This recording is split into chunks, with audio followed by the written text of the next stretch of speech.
best to make that money while you sleep. I'm gone. Clear? Is it clear? Is it clear?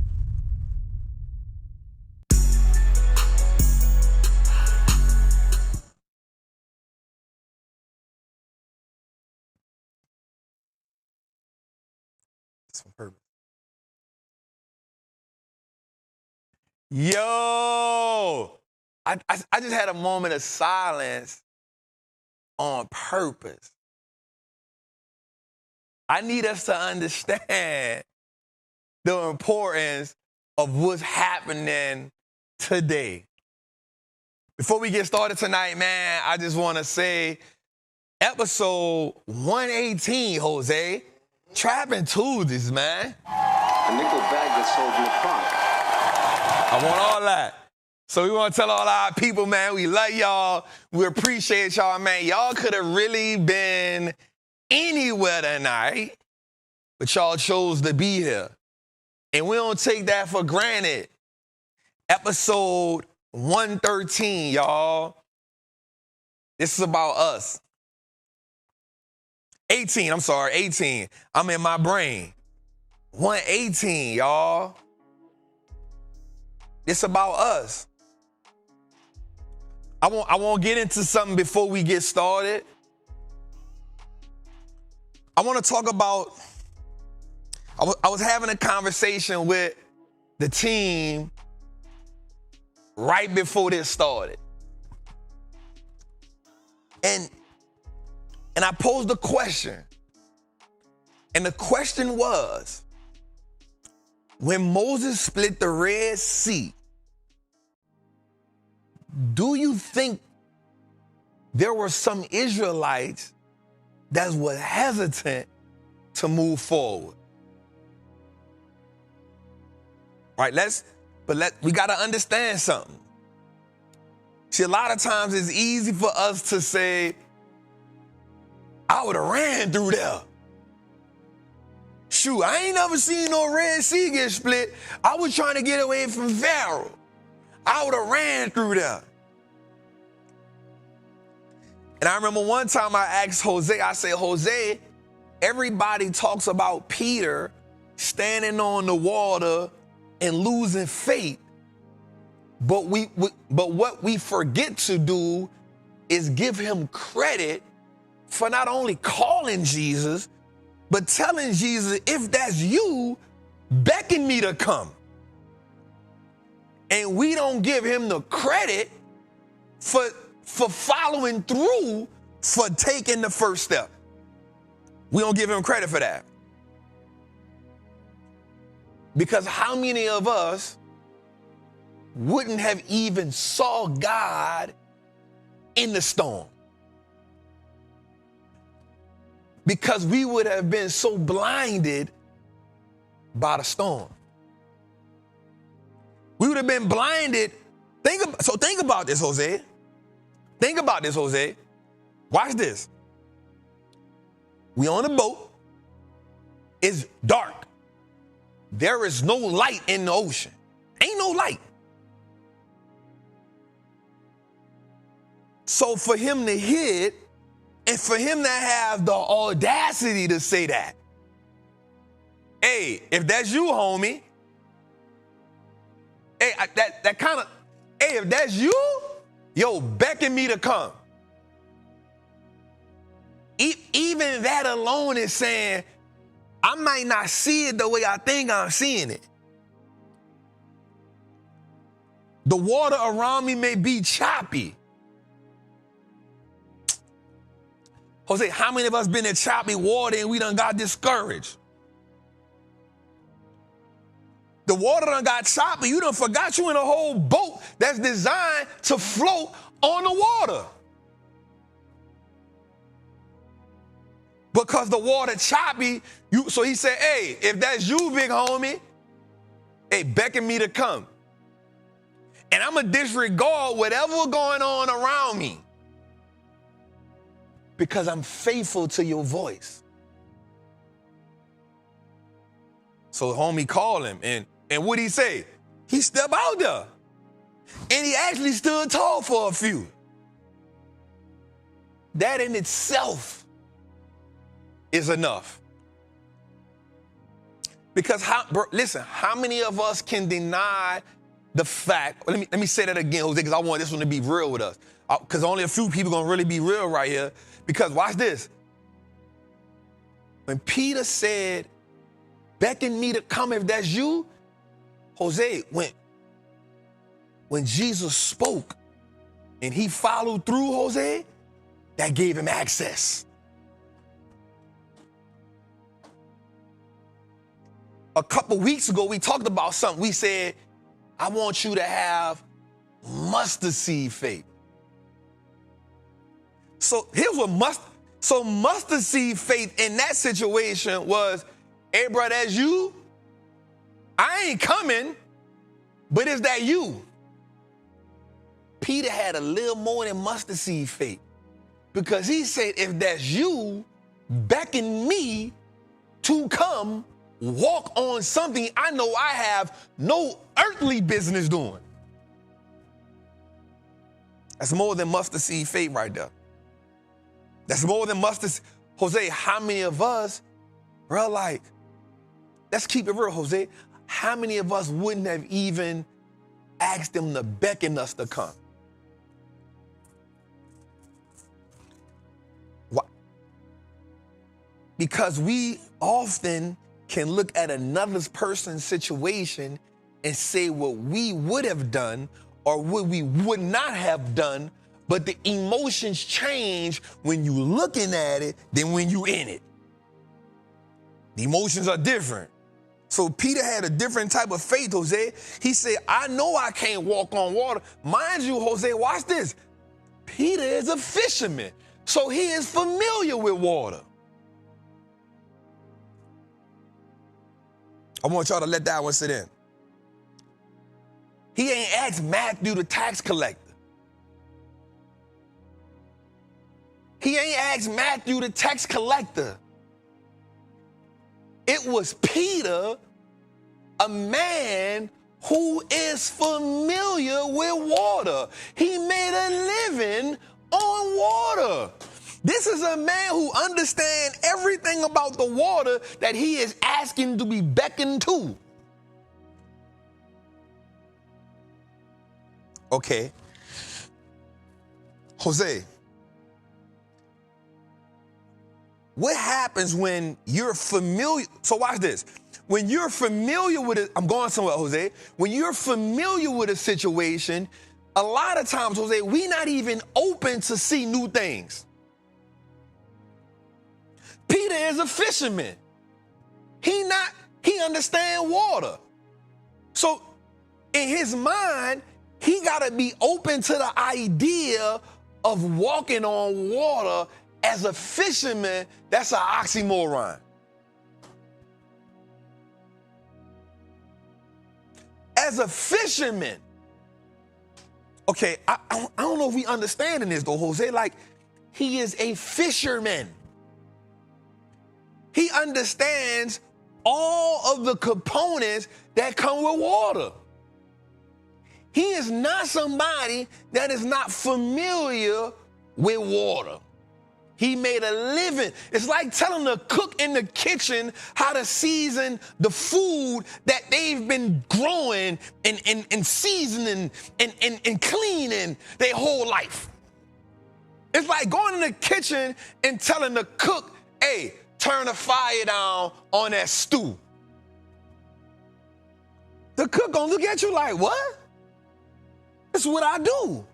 Okay, watch this though, Jose. He was obedient enough to be willing to say, even though I am a fisherman, if you beckon me, I will walk on the water that I normally catch fish in. Oh my God. That type of obedience gave him access. Jose, it gave him access. So let me go back. Let me go back, Jose. The Israelites are at the threshold of the thing that they prayed for. But the thing that they fear the most is gunning them down.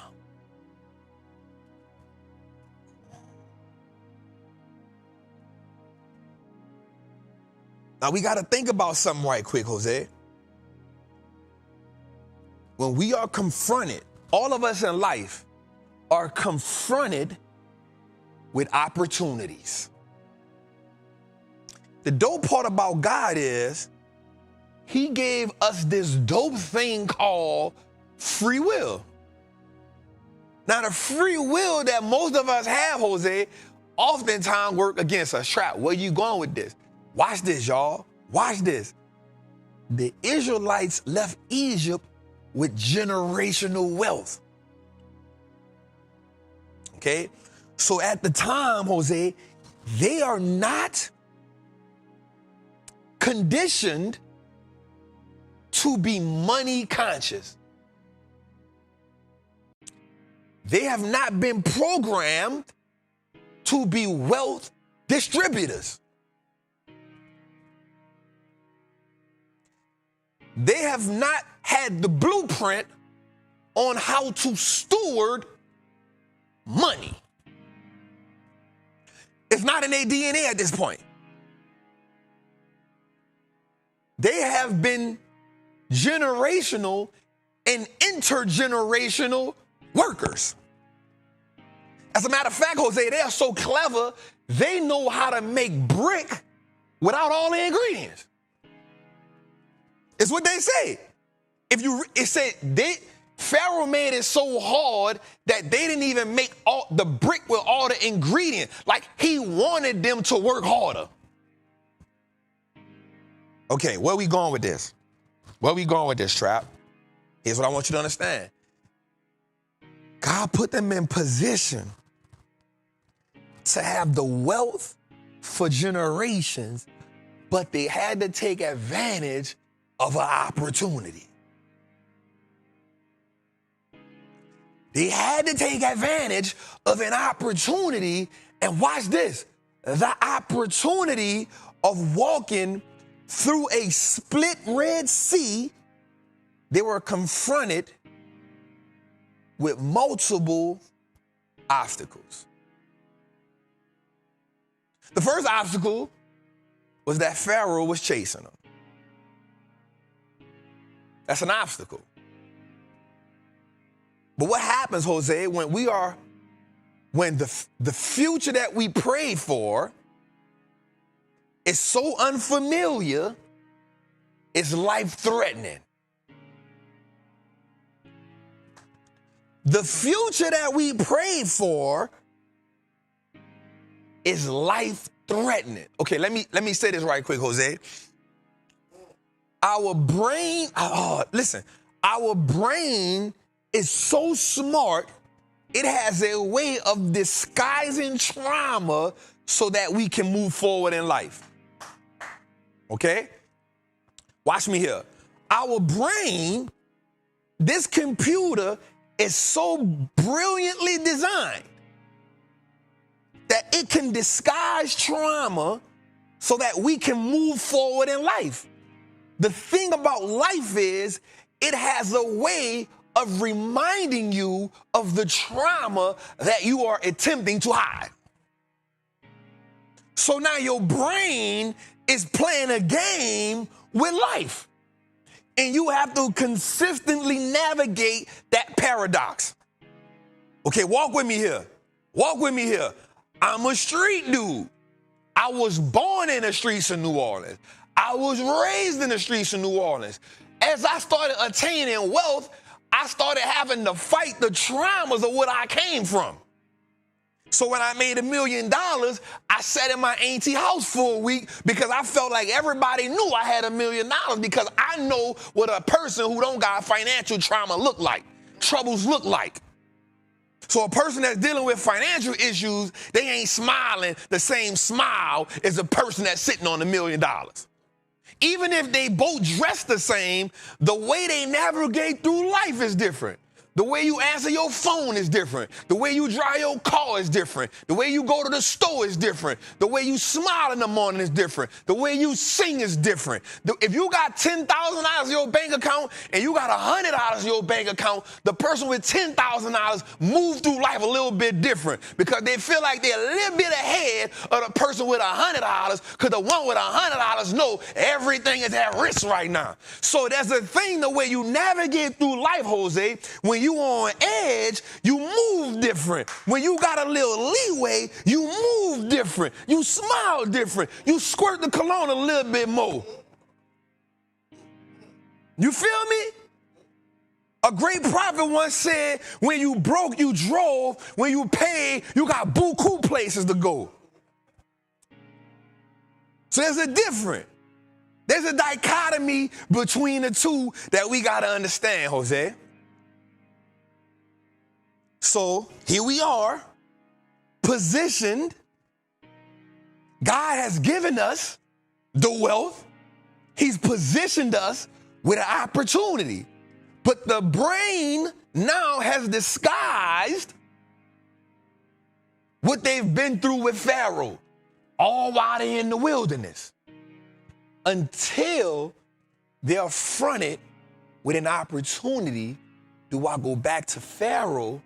A pain which I have positioned myself throughout the years to endure, or do I gracefully walk through the thing which I don't know, but will also is presenting to me two things on the side of me.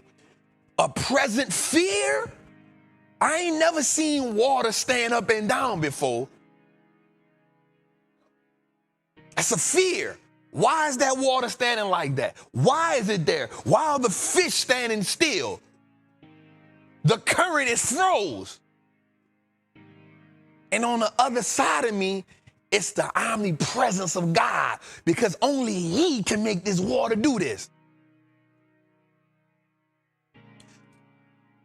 We are sitting at the threshold of a life-changing moment. And it's at this moment that our brain is faced with the reality of what we've come from. It is now that the trauma of being a slave for Pharaoh for generations has decided to make itself present. You know why? You know how we know this is real? Because never in life would you question being free. The only time you will question is your freedom worth attaining is when the idea of being a slave is right in front of you and you are reminded of it. No person in their right mind would question, like, this is it. I got all the gold. I got generational freedom and wealth in my hand, and all I got to do is walk this path. But the thing that keeps me still is because I don't know what's ahead. This goal is heavy. This child is crying. Pharaoh is chasing me. And I just think for this moment, it might be safer to give Pharaoh his gold back and go be a slave. Because I don't know what's out there. What if we don't get no more food? I can't eat the gold, Jose. I can't eat the gold, Jose. What if I don't know if the manna gonna keep coming, Jose? The fish is standing still in the water. I can't catch that, Jose. I might be thirsty, Jose, but I might don't think about taking my cup to get no water, because what happens is fear lets off a chemical in your body, and the chemical in your body that's released from fear keeps you from thinking straight. When you're scared, you get paralyzed. You get paralyzed. So watch this, Jose. Watch this, Jose. God is so omnipresent.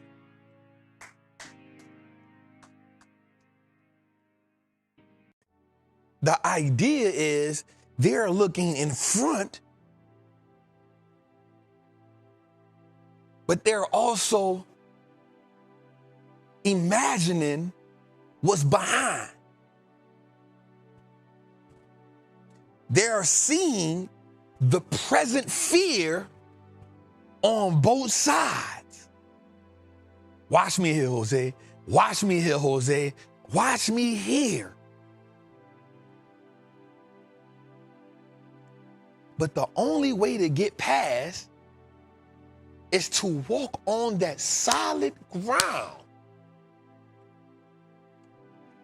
And to me, this is the most mind-blowing thing of all.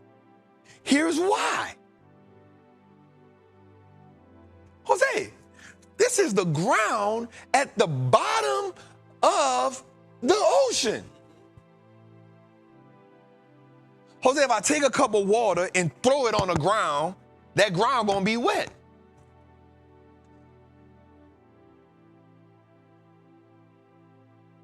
And when the ground be wet, if I step on it, Jose, it's gonna leave a print.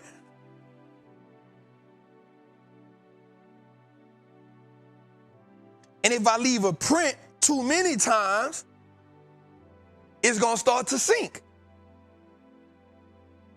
Now, mind you, this is the bottom of the Red Sea, meaning that water been on top of that land since the beginning of time.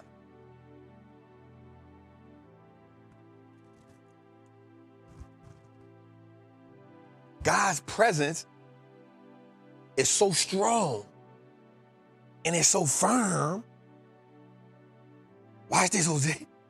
He's giving them access to something that shouldn't be. It's not about the gold that he let. Listen, Pharaoh said, take the gold. What king ever said, take the gold and be free? But bruh, watch this whole thing.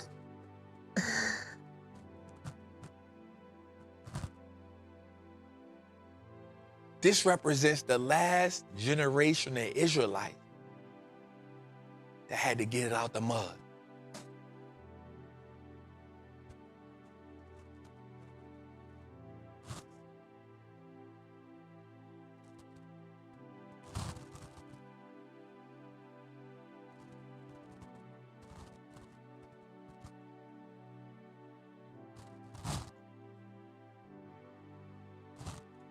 Jose,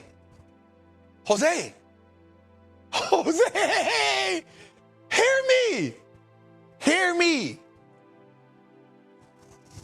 The Red Sea is on the ground.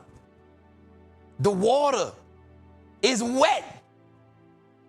It's been there since the beginning of time. Ain't nowhere in heavens that I'm supposed to be able. Me, my cousin, my mama, my grandma, my neighbors, we taking mules. Listen, Pharaoh gave them all the gold. Even when the water split, I'm still not supposed to be able to get through because it's muddy. It ain't solid ground. Jose, it ain't solid ground. You can't get a camera through the mud with gold hanging off the side. The water on both sides is still wet.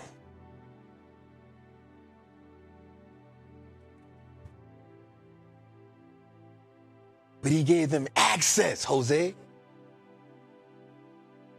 And he gave them access on solid ground. And he said, you the last generation that gotta get it out the mud, even when they're supposed to be mud. Watch this, Jose. Let's make it present for us. We are sitting at a prime opportunity. We don't know what the future holds, but we so focused on a Donald Trump we so focused on what he did, what he said. He gonna do this, he gonna do that. We ain't looking at, hey, there's an opportunity in front of us that we can take advantage of. No matter who in office, we can stand on solid ground even when it's supposed to be muddy.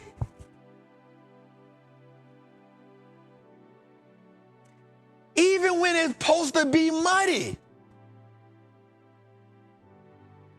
Even when all we know how to do is make brick without all the ingredients. All right, let me make that make sense. Some of us, all we know how to do is work 2 jobs. Some of us, all we know how to work is jobs with mad overtime. Some of us, all we know how to do is hustle. Some of us, all we know how to do is get over. Some of us, all we know how to do, I ain't even gonna say that.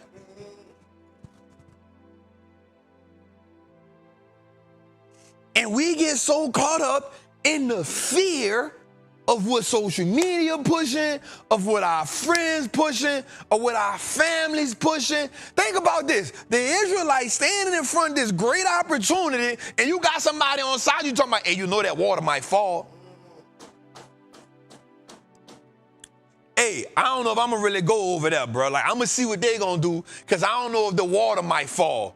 I mean, I see it. I heard them talk about God, but I don't know what's gonna happen. But watch this, Jose. When we don't take advantage of an opportunity in the timeline that God put in front of us, he will deny our access.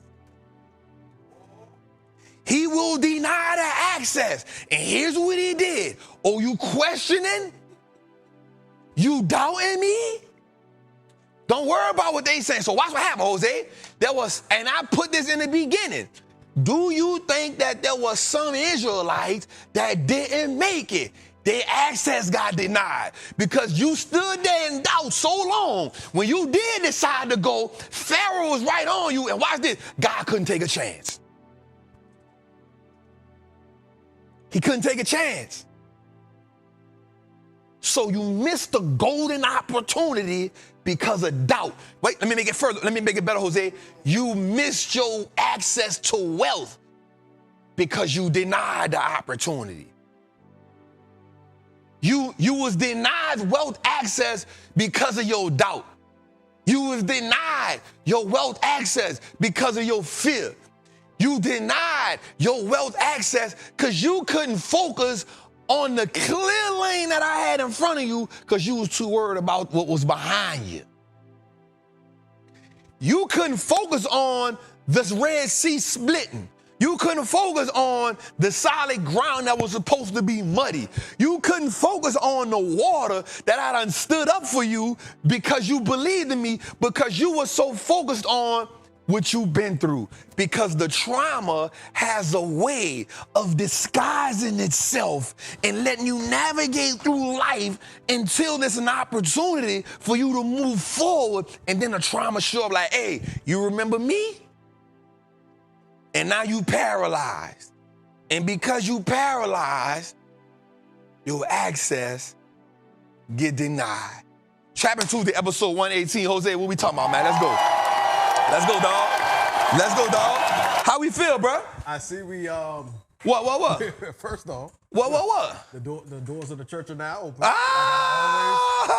I always do that. You know what I'm saying? Welcome to the new Trappers. Number 2, everybody did that shirt. Huh? Everybody talk about the shirt. Come on, man. Everybody God and money, man. Everybody's like, come on, man. Jose, Stop drop a link. playing. You know what I'm saying? I told George, let's make it happen. And number 3, Yep. we need to get the shoe cam because the shoes you got on this fire and they match you up.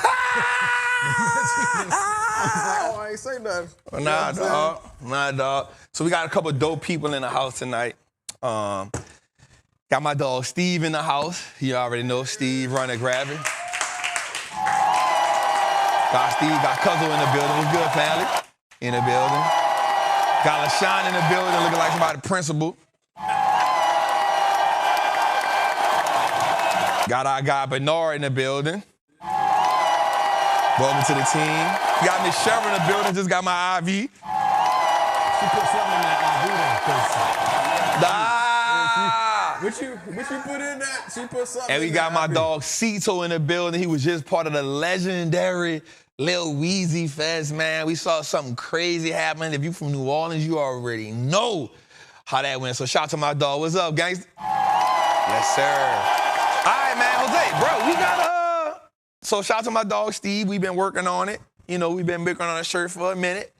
You know what I'm saying? We've been working on the shirt for a minute. Right. And hey, look, I gotta be real. I gotta say it. It's for the people. I told you to put the iron on it, but because you've been working out, you ain't need to put the iron on the shirt. You busted through the shirt. You know what I'm saying? Boy, you ain't crap, through. boy. What's that, a medium? What that is? It's a large, dog.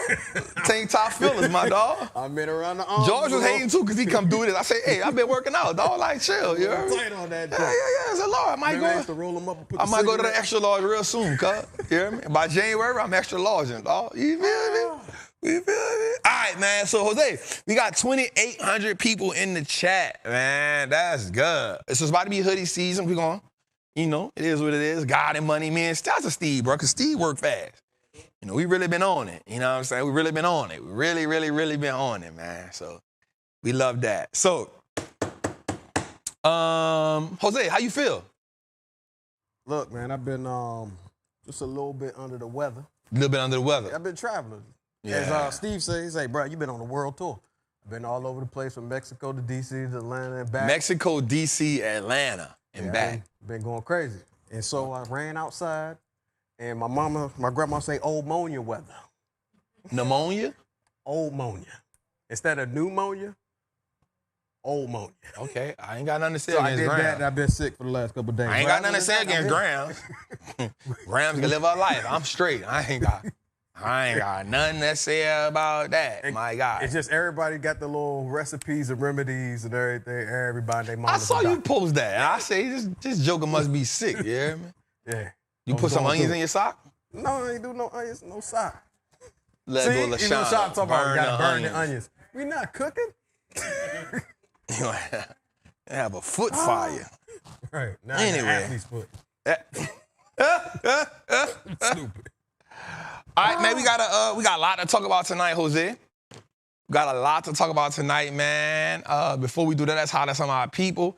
Anthony Sneed in the building. Shout out to the people that left us some super chats. We appreciate that. Super chats. Let's shout out our people right quick, man. Shazam X was good. Rams was good. Anthony Sneed was good.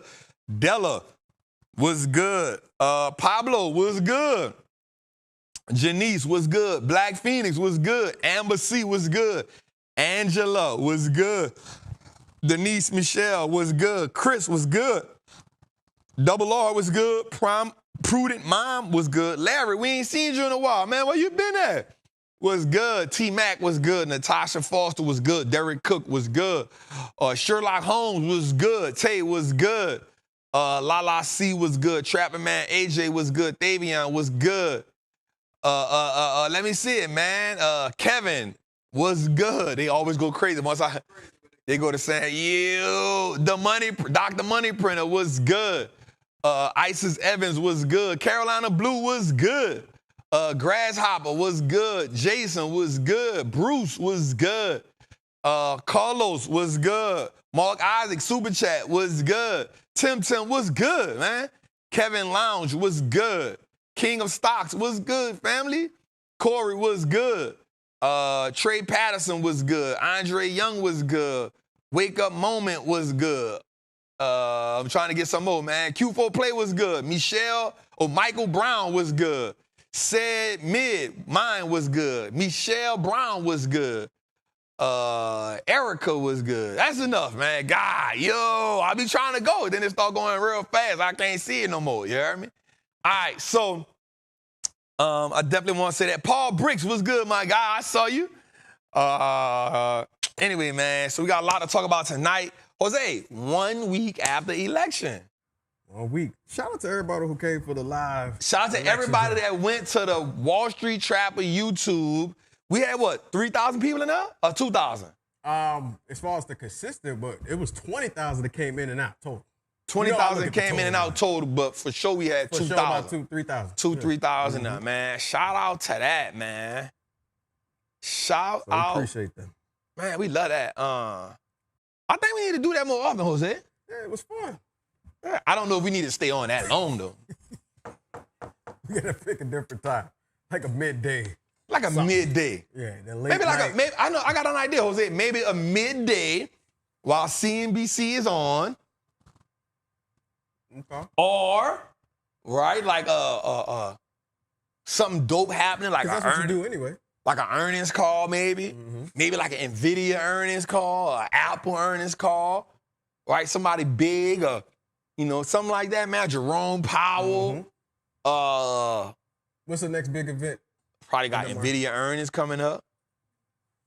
I think we should do it when the president get inaugurated. That's in January. Though, right? That's January. Yeah, I mean, what it is. Let's look at it as a whole. I'm with it. I mean, we'd be at the new spot. I'm talking about before then. Man, I ain't tripping. When the NVIDIA earnings call? NVIDIA earnings call is I think next week. Next week. Before Thanksgiving. You traveling? Me too. What that mean, cuz? We always give them something special too. Let's go, man. 3,000 people in the chat, dog. Let's go. All right, man, let's get to it, before man. we get that, are we doing a special episode for them? I mean, Don't we always do something special for Thanksgiving? I just want to make sure. For sure. Because I want people, as they sitting around. Okay, let's with put that their family. together. Thanksgiving, we are doing a special Thanksgiving episode.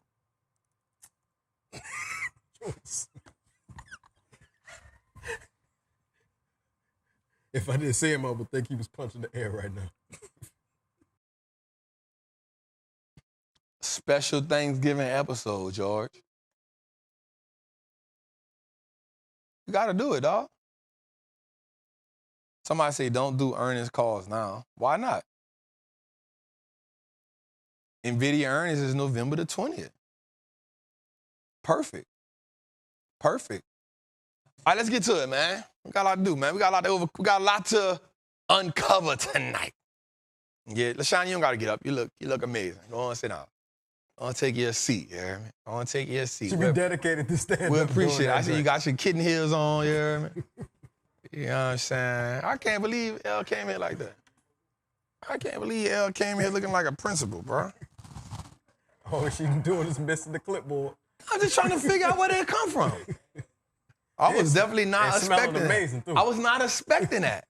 I thought I was going to see like the G Nikes and the Wallstreet Trapper attire. Bob cut. Bob. Maybe the little Tina Turner big hair sometime. She do that too. She do the Tina Turner big hair. She came in with the silk press. She came in here with the silk press. With the blazer. And it was real, businessy, black and white. Oh, yeah. White blazer, black dress, gold heels. Stop. That is like a statement color code. It was demure. I had to get that out for the rest of the. I had to get it out because they've been. This is why we don't let Jose talk consistently. Very cutesy. That's why we gotta cut him. See, that's on me. I knew he had got like 7 sentences in. By the time we get to the 8th one, it's time to cut him off. You hear me? By the 8th sentence, he had got to it. All right, let's get to it, man. I am a certified Wall Street trapper. I'm confident in my ability to make great investments. The stock market is a machine that prints money, and I'm more than capable of operating this machine. Not only will I print money, not only will I free myself, but my family will eat for a lifetime based on the information I apply today. I'm a money maker and a wealth builder. Today, I break all the chains that anchor me from that poverty mindset. My ancestors will smile now because I've turned our last name into an asset. My family's purchasing power will increase indefinitely. Today, I make the declaration that no longer will I be a slave to money. No longer will a generation behind me inherit lack. No longer will I submit to selling my time for money. I am a first-generation millionaire. I am the architect of my family's legacy. I am a certified Wall Street trapper. And Wall Street looks like us now. Let's go, y'all.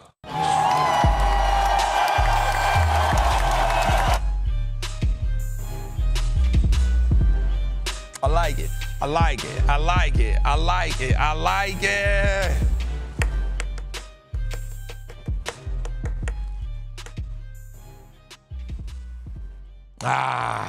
Let's get to it. Hey, that shirt popping, dog. That shirt popping. Hey, I see it too, dog. I did a little chest today too. That one thing Jaws don't like. Jaws don't like that. All right, man, let's go. Man, Jose, I got a big win, man. This weekend, I took my mama and my daughter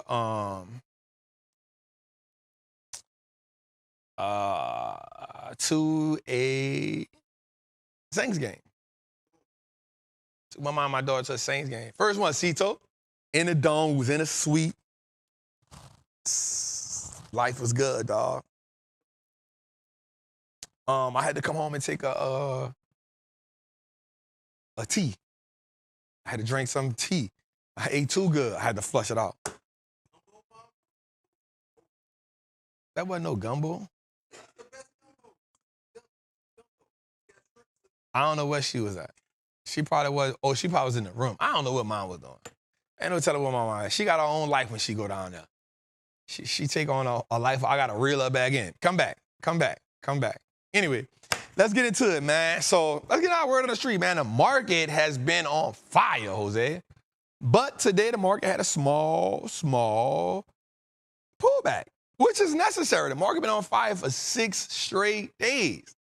6 straight days the market been on fire. Today had a little small pullback, and Jose, we still made $31,000 today. That's good. Let's talk about some of the things that's happening, though, man. So, Jose, the VIX is down 1.74%, which is below the 200-day average, Jose, and is below the 50-day moving average. So let's make that make sense, right? Let's make that make sense. Let's make that make sense. Somebody said, can we bet the 10K on Bitcoin now? Why you ain't bet it? Why you ain't bet it when we was at 50,000? Yeah, it's the unknown fear. I gave you a golden opportunity. All right, it's the unknown fear. But watch this. So the VIX is the gauge that, so when the market goes up, the VIX goes down, right? And when the market goes down, the VIX goes up. So this tells us what the market is doing, right? This tells us the volatility in the market. So the market has been so on fire, the VIX has been down, is down almost 2%. Now, watch this, Jose. I'm going to say something that's real dope and something that's real cool. So the 200-day moving average lets us know that this tells us that, all right, somebody said double or none. I got a double or none for you. It won't hit 1,500 by the end of the year. That's double or none. Since y'all won't bet. Somebody saying, let's bet it now. I said, let's bet it won't hit 1,300 by the end of the year. Somebody in the chat said, let's bet double or nothing right now. Yeah, you would bet when it's 10,000 away. You know what I'm saying? So I got a bet for you. I bet it won't hit 1,300. 13,000. Or what it was? No, 113,000. 113,000. Yeah, let's bet it won't hit 113,000. I'll double that bet. Is that 88? Yeah. You know what I'm saying? I'll bet 130, bet it won't hit 113. I ain't never been a sucker. Come on now. We make suckers, you heard? All right, so here we go. The VIX tells us when the market is down. What I like about that is the 200-day tells us that the 200-day is a bear market gauge. right? So, like if you get a stock that goes under the 200-day moving average, that means that the stock is in a bear market. There's some game for y'all. If you see a stock goes under, I mean, for the last 200 days, it has been here, right? And so if the VIX is under the 200-day moving average, that means it is in a down cycle, which tells us that the market is really, really going up. I haven't looked at it yet, but I can almost bet that the fear and greed index is probably either way past neutral or just entering the greed part. I haven't looked at it yet. But based on this data telling me that the VIX is low, I get based on how I understand information, the VIX is probably heavy on the neutral side, or it's somebody said you talking my language. Nah, for sure. It's either heavy on the neutral side or right into the greed side. Just based on this. And we're gonna pull a chart up. So I want y'all to understand something. When we talk about opportunities. So, I want to say this to us that people have been saying, like, it's a Donald Trump thing. And here's why the market has been running. The market has been running not so much because Donald Trump got elected. The market was up 20% going into the election, which is freaking good. The market is running because the market has clarity. Jose, hear me. It's not because Donald Trump was elected. So, look at Donald Trump, and don't get me wrong, I'll play on it sometime, but I understand. But here's what I do understand, Jose. I understand that people are emotional. And sometimes people just hold on to stuff. But the market was already up 20%. Now, what I will say, there was a lot that happened in that 1 week. We cannot deny that.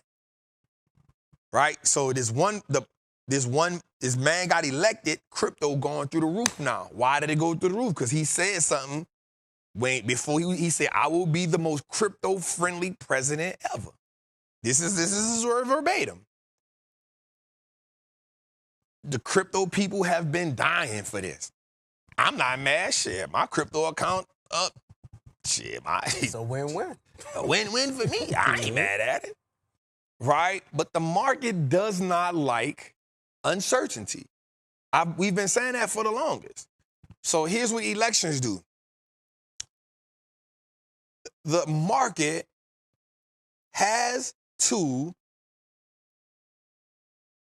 figure out which playbook are we going to use going into this new year, and most of all, for the next 4 years. What is the playbook that we are going to use? Once the market identifies the playbook that it's going to use, it takes action. Remember, we said something, George, the market is a what? Forward-looking mechanism. We said this, we've been telling y'all this for years, for episodes. The market is a forward-looking mechanism, meaning the market will reply today based on what it thinks it's going to do tomorrow. Does that make sense, Jose? Right? So the market will rally today based on what it thinks it's going to do tomorrow. And then when the thing that it thinks is going to do tomorrow plays out, the market is already responding to the next set of events that it thinks is going to happen or not happen. Right? So watch this.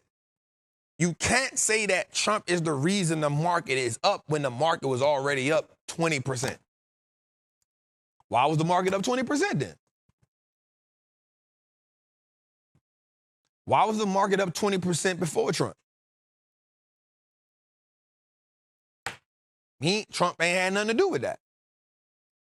Right? What happens is the market says, okay, bet. Here's who's coming in office. here's the playbook that we got to adjust to. Because here's the market does not, here's the thing. Watch this, Jose. The market is up 79% of the time. We showed the data. When the Republicans in office, it gets this type of response. When the Democrats is in office, it gets this type of response. Somebody say the show don't start until that thing fall.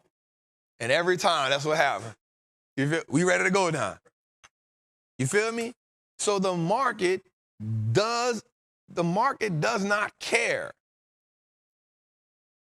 It does not care who's in office.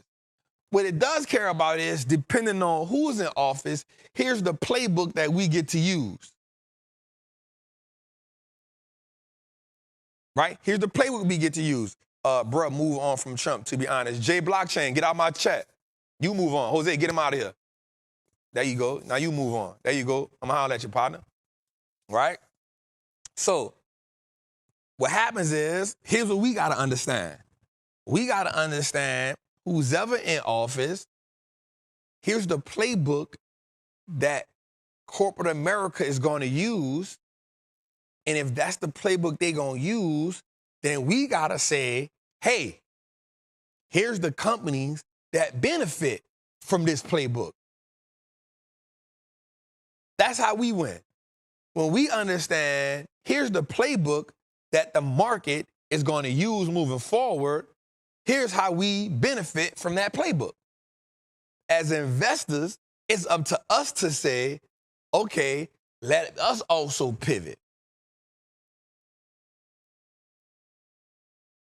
It's not for us. That's why, I'll be honest, bro. For me, that's why I keep saying this to people, Jose. Bro, I don't care who you vote for. You have that right as an American citizen. Vote for who you want to vote for, and then let's just get back to the money.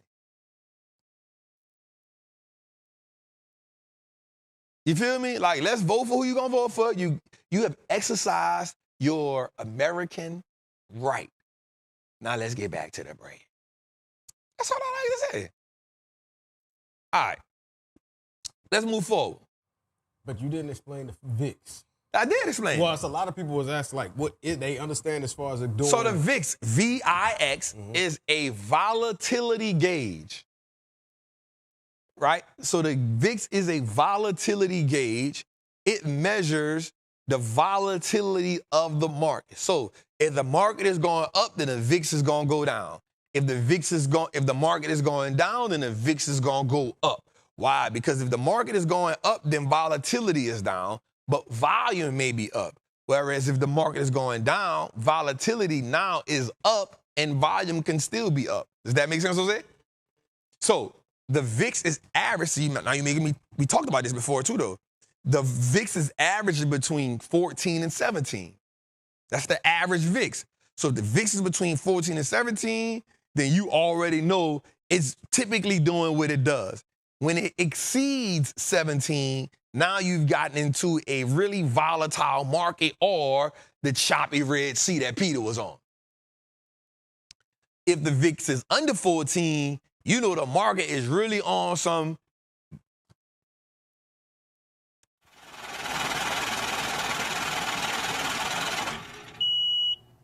You feel me? All right, Miss Cheryl, hit me with the cash app. I just got that doggone IV ball. Wait, did she just leave and then go She into leaves. the chat? She left to put in her And chat. then put a comment. Miss Cheryl thinks she's slick. Not even a text. Miss Cheryl thinks she's slick. All right, so that's the VIX, Jose. All right, let's get to it. Today. Look. 400. So listen, remember I said something. If we can get 800,000 to 1 million more calls, somebody say, bro, that VIX don't make sense. It does make sense. So, all right, so think about the VIX like this. It's a volatility index. When the market is going up, the VIX is going down because it's not. Think about it like this. Think about it like an ocean. Think about it like an ocean, right? So you'll hear sailors say, ooh, man, that water choppy out there, right? So so if you're a sailor and you want to get into the ocean and go on a sail, what you want to do is If the VIX is between 14 and 17, then that is typical weather for you to go in the water. Because that's where it's at. If the VIX is above 17, then most sailors would say, hey, I need to see how long this weather may last. If the VIX is at 19 or 20, it's a good chance you need to just stay inside. If the VIX is at 14 or below, you're going to be like, hey, this is, we probably can go all across the world because the water is good. Does that make sense? I think that was a good analogy, Jose. Now watch this. Watch this, Jose. Great captains are made in choppy waters. Great investors and traders are made in high volatility markets. So anytime the VIX is 17, 18, 19, 20, 21, that is making you a better navigator of the market, Jose. Right? Makes us a better navigator. So remember when I said this, anybody, watch this, anybody can get in a boat when the VIX is at 15, 14, 13, 12. Anybody can just get, hey, throwing some money in the market, I'm going to make some money. Let me throw $100 in the market, I made $200, I'm good. Let me throw $1,000 in the market, I'm good. But when the VIX is at 17, 18, because when it's at 17, that means the wave's picking up. It's getting choppy. At 17, you will see everything probably in the red. It is in the red at a high level. 18, 19. At 22, you see blood. It ain't even much light. Like, think about it like this. At 17 is medium rare. Watch that, Jose. At 17, you see a little pink. You feel me? The steak is still digest, like, all right, ooh. At 19, it's blood. At 20, it's still moving. That's what my people be saying. Hey, I want mine still moving. I want mine still moving. What? The thing is rubber. Right? So at 18 and 19 and 20, now watch this. I'm about to show y'all something gangster. If you're in Trappers Anonymous, or if you're in the Patreon, you've navigated markets at 22 and 23. You know why? Last October, this July, August, you got a VIX at 21 and 22. This July and this August, you got a market that was at 21 and 22. And you still navigated that. You even got a VIX, if I'm not mistaken, in July, August this year, I want to say you got a VIX that probably was at about 29, 30, if I'm not mistaken. Watch this. Let me see if Sean beat me. Sean ain't beat me too good.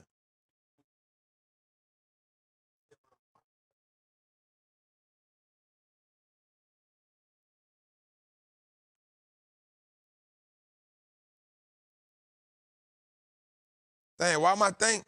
I want to beat Sean.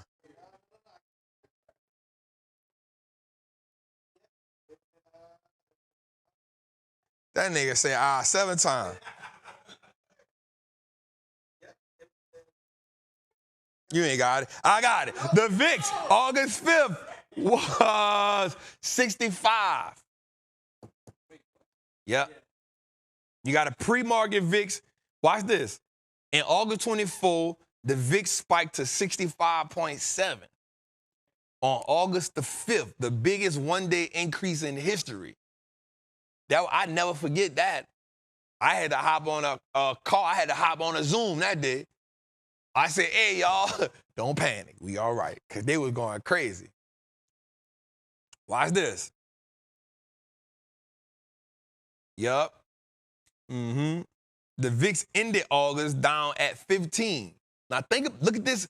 Look at this swing. Understand this swing right here. Understand this swing. August 5th, it spiked to 65. It ended August back at 15. This is when we started getting back in the market. Because remember, I told Travis, I started putting in plays. I said, I don't think we're going to have a September the way we think we're going to have a September. Shout out to why you telling my girl do the super chat enough, man? Oh, no, you was cooking. We was going to talk about it after. Shout out to my girl, Nat, man. We love the super chat. Right? So watch this. So here's what we understand. Look at that swing in volatility. From 65 to 15. So let's go back to homework. Let's go back to home. But this is so good. We teaching right here. Let's go back to homework. If the VIX is past 17, we in bloody water.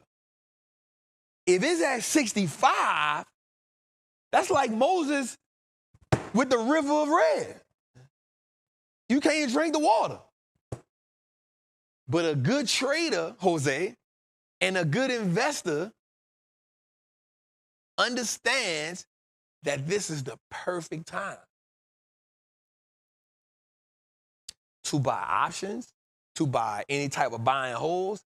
This is the perfect time. This is why somebody said, Trap, do you think the market gonna crash in 2025? I said, I don't care because I stay liquid. You make more. Come on, Steve. Shout out to Ness. She said I made money in the market this week. Come on, girl. Come on, girl. Right? LaShawna is just getting me back there with the principal outfit on.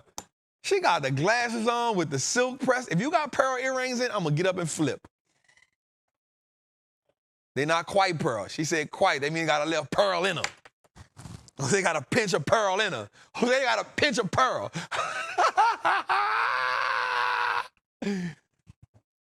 Right. So think about it. Just like we talked about the sea. Great sailors aren't made in great markets. Great sailors or great investors and great traders are made in the worst markets. Here's why. It's not even about you being able to make money. Hear me here, Jose.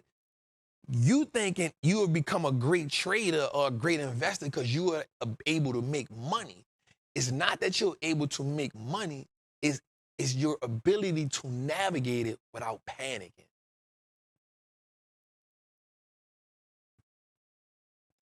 It's your ability to not panic. It's your ability to say, let me just get rid of all my positions. Let me just sell everything. Let me take a loss right here. Why are you taking losses? I'm gonna be real with you. In July and August, I don't think we took a loss on hand. I think I told my people, hey, if you in some winning positions, and if you're in my Patreon, tell me if I'm right or wrong.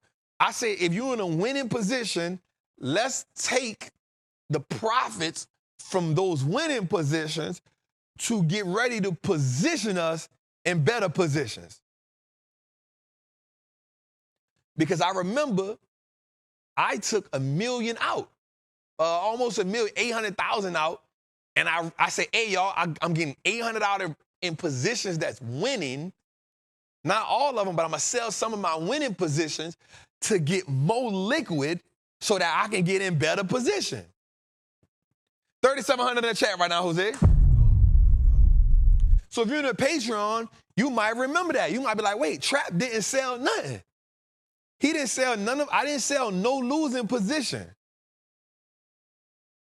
All I did was took winners. I cut winners in half. Watch this. Watch how I positioned. Watch how I positioned, Jose. I cut winners in half, waited for the winners to put them in different positions. And then, watch this, Jose, I adjusted the strategy. I said, hey, y'all, we're not in 100% economy no more. We in a 30 to 50%. Meaning, I didn't kill losers because I knew I can. They losing now, but because we got time, we can bounce back. I took winning positions, cut them in half, so I can be liquid. I took 800 and some thousand out of liquid positions, out of winning positions, sat them on the side, and we went got in about 5 or 6 plays. And I said, y'all, we are no longer in 100% return environment. We are in a 30 to 50% return environment, and this is what we doing. So it wasn't necessarily about us winning. It was about us not panicking so we can position.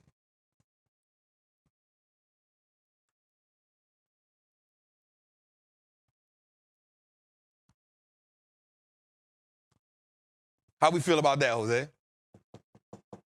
Bro, you cooking. I know a lot of people saying that was from the course, but I love it. They saying what? It was from the course. That wasn't in the course. Oh, what? Hey. Hell no. I love that. Not the 30 to 50. The 30 to 50 wasn't in it because we were never there. That's good. Huh? Oh, I talk about the VIX. That's all right. I'm talking about the 30 to 50. Yeah, it's about the 30 to 50. You know, either way, I love to give away the value. Nah, man, we all right, man. Listen. They ain't got the sauce. You got the options masterclass? Come on, bro. Why you still day trading? Yeah. Who you think be helping us? Y'all be option trading? Yeah, I told you this. Do y'all day trade or do y'all options? Who you think helps us? He talking about some Sean saying no. No, we don't do no day trading at all. Yeah, no day trade. Yeah. What y'all do? The options. The what? The Patreon. The options in the Patreon. And we check with this Bama. That boy said, what y'all be doing? What? The what? I try to be a little. Hey, we do that. Listen, we do that. The streets is watching. What is that? Streets is watching. Streets is watching. Oh my God! What y'all be doing?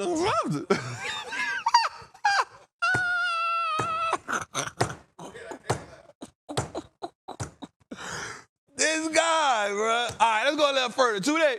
You go a little further. Oh, no. There's no shame on day trading. I actually think that day traders are brilliant. I've always tilted my hat to them. Like, I always put day trading to people who sell heroin.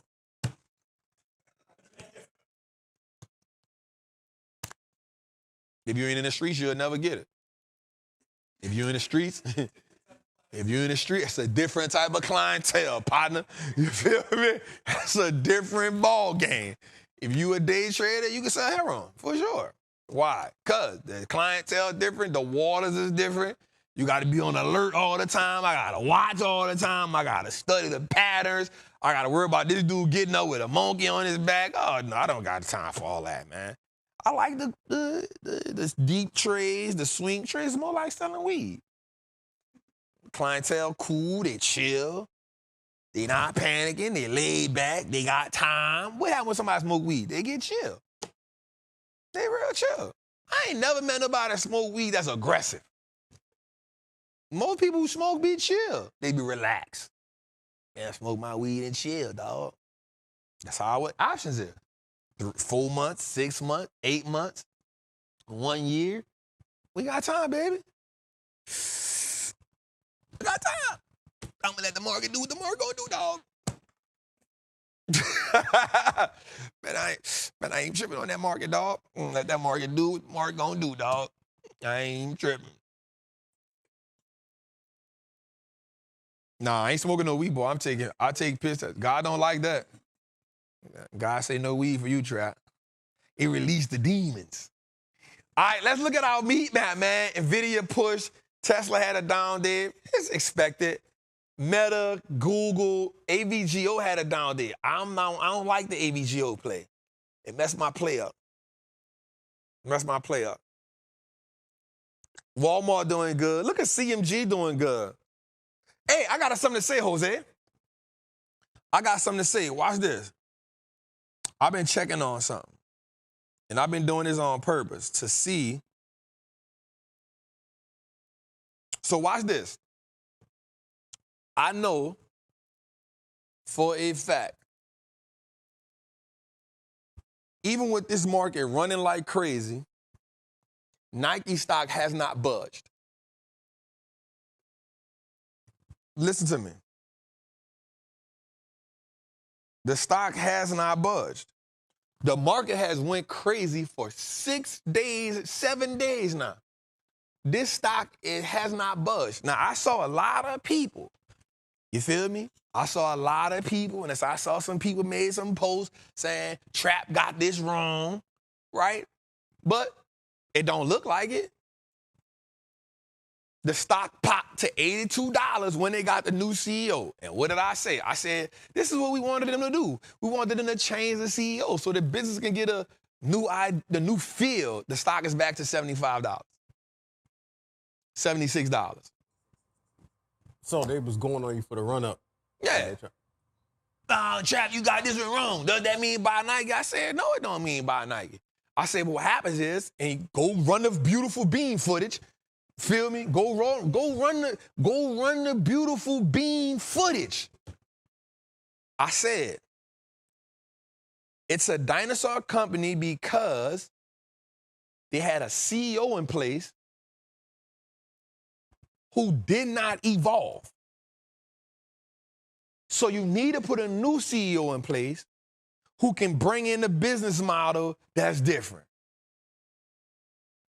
So that can evolve what's going on. Stocks pop up to $82. Everybody, oh, Trap, you got it wrong. I said they did they did exactly what I've been saying. Change the CEO. The stock is back down to $76. And the whole market run up, market been going crazy. It ain't went nowhere.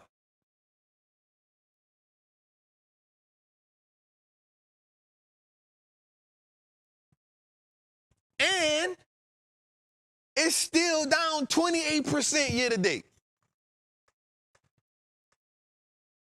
Now, I'm not saying you do what you want to do with it. I just want to know if the people who say I got it wrong that fast, is they going to double back and say it looked like Trap was right? Episode 111. Here's what I said. I said Deckers is a better brand from performance than Nike. Roll the beautiful bean footage. Because if we go look at Deckers,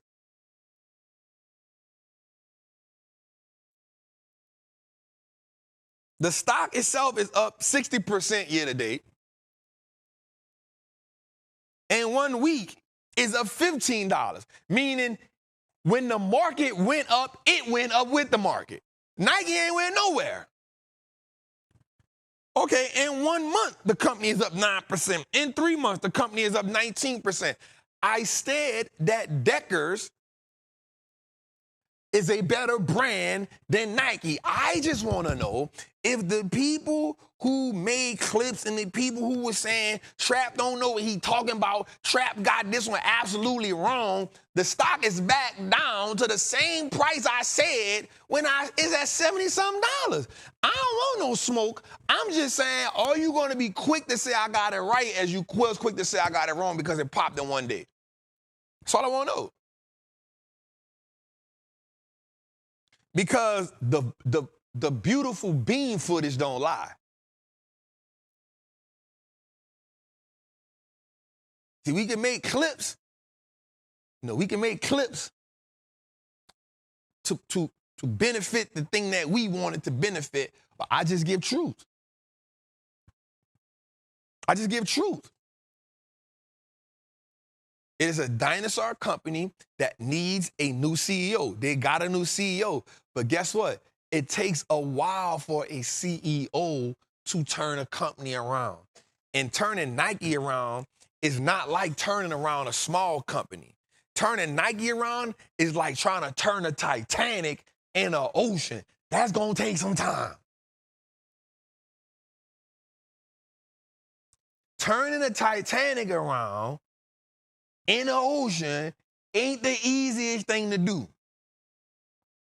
So we get a company that's back to $70-something, which means you bought the company on a pop and it's right back where it was when I said it. And so now you down $5. And the thing about Nike being bound, let me see. Yeah, I'm 82 because they'll be quick to say Trap can't count. You know what I'm saying? So the company down $5, that means you done lost money because Nike don't move like that. In a 1 week time frame, the whole entire market is hitting all-time highs and this staying right where it been at.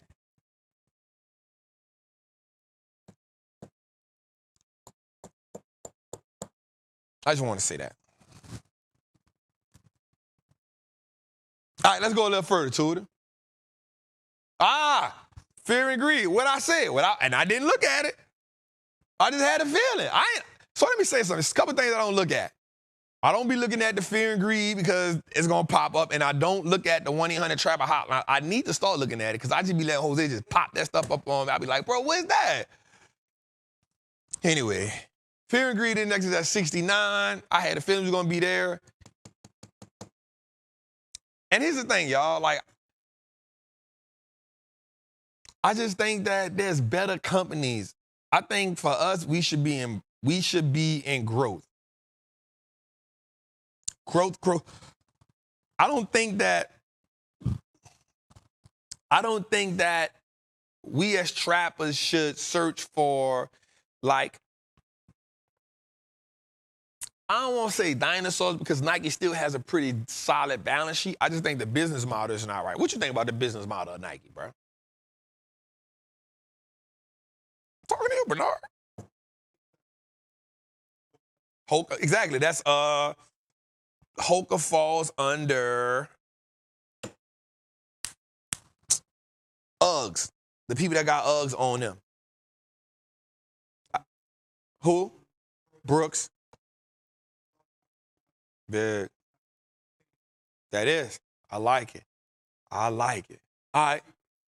Huh? He said they got competition. It's the same thing we talked about. Companies like Hoka, the brand Hoka and Uggs, all of them under that brand, right? It's Deckers. All that's under the Deckers brand.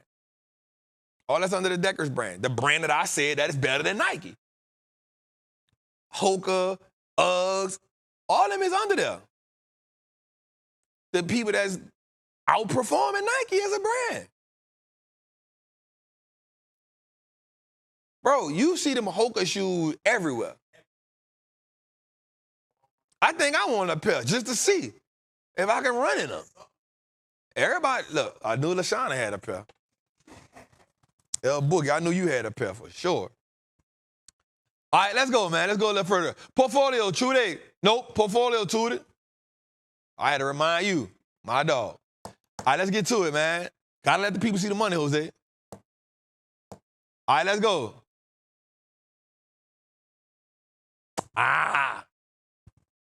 Trudy, you know we supposed to start the Amazon play, bro.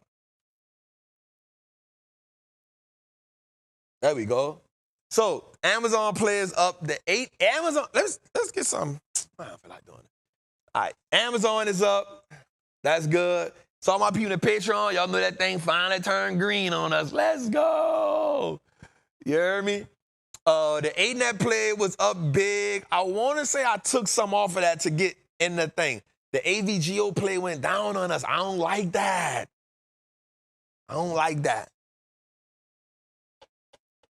Maybe like 8,000. Something like that. Not big. American Express, let's go. Hey, I'm going to say something. This Berkshire play, I'm going to tell you something. Jose, the next time it turns green, I'm getting out. No, mark my words. The next time this play, you know why? Because it's doing me like the General Electric play did me that time. It was going up and down, up and down, up and down. And first of all, I'm pissed off because it was up 36,000 a while after earnings. It ran, then now it's been navigating between 4,000. Look at it now. Now I'm down $900. What happened? So this play go up again, Jose. I don't care if it's up $1,000. I'm leaving. Hit the road, Jack. Don't you come back no more, no more, no more, no more. Hit the road, Jack. Don't you come back no more. What'd you say? Mama saw what the daddy saw. You little boy. All right. No, indeed, no. All right. This was, I gotta see when we put that play in. I gotta remember. God damn. I be getting to the black the play. I be trying to black the play out to keep the people right, and I be messing up. So what's the play that is? We put this play in last week. We put this play in last week. All right, so we up on that. Crowd strike up. Let's go. Go to the next play. All right, so this play is blocked out. Damn, bro, we was up on that play. We wasn't up a lot, though. So it's crazy. Goldman Sachs has been Goldman Sachs has been one of the best plays we put in this year. Let me tell you why. Charles Ross said he ain't telling the truth. Charles, tell me what I ain't telling the truth about, family, so we can talk about it. So the Goldman Sachs play, Jose, I've literally sold more than half of this position, and it's still up almost 100,000. I'm talking about more than half of this position. So it's up 202%. It was up as much, yeah, it was up. You know, we only been in the play about a month. More than half. I cut half so I could get into, so it helped me use the down payment on a building. And then I took some more out. After cutting. Yeah. But you know the percent don't change. The percent don't, if you cut it all the way down, the percent never changes, just the amount of money in the play changes. Yeah. Yep. I just want to see what the dude was talking about. All right, so KLAC prayer, I think he dead. I think the KLAC player is dead. I think the KLE said, yep, I think the KLE said, I think it's going to be a dead one. I think it's going to be dead.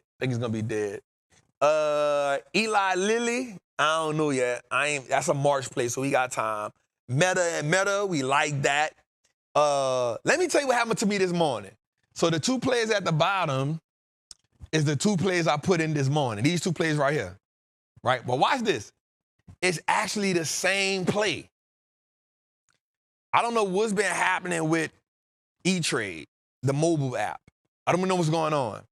So I had my play ready for market, and then I was in the gym. And I was like, all right, I went to put my play in. But for some reason, I was trying to put an April play in, and it went March. But I didn't realize it till I executed it. So I was like, no, this ain't right. Yeah, so I went back. I was like, damn, I messed that up. No, it went in the queue first. I was like, why is this in the queue? So when the queue, it means it's holding the play. So I canceled it, like, all right, let me get it out the queue. Did it again, same thing. I know I'm looking at it. April 2025, this play. This time, it went back to January and executed. So I had to call him like, hey, check this out. Hey, something wrong with the site. This thing is tripping. No, it went to March. I say, man, the site tripping. I'm trying to put the play in and it keep, it's like it's switching. It's moving the thing. I'm like, man, what's going on here? So I'm like, all right, bro, like, this is crazy. Like, I'm paying attention now. So I'm like, all right. So then I went back to do the play because I didn't want that play. I wanted an April play. So I put the April play in. It went to the January play and put it back in the queue. I'm like, bro, I was pissed off because now you about to make me miss my play.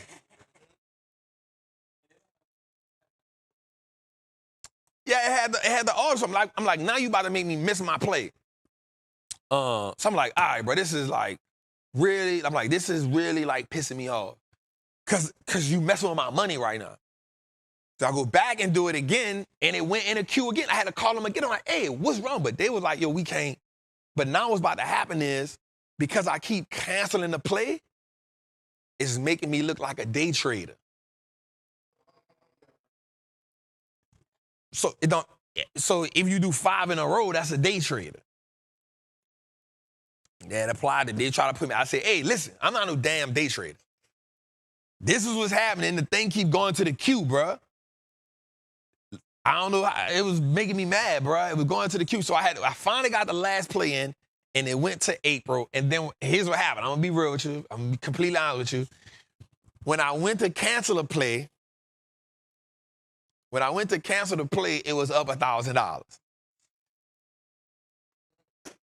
I said, shit me.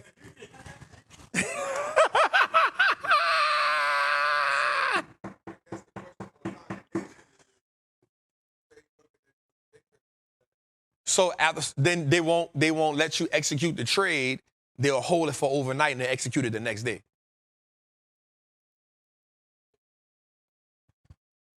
Because I didn't register as a day trader. So somebody say, don't you have more than 25 years? But you gotta register as a day trader. You gotta let them know, hey, I'm a day trader. Yeah, you gotta let them know I'm a day trader. Yeah, man, I was like, bro, so I was pissed. So here's what happened. I went in, I'm like, all right, I'm about to cancel this play, man, because I got the play I wanted. Let me cancel this play. The play was up $1,000. I said, shit.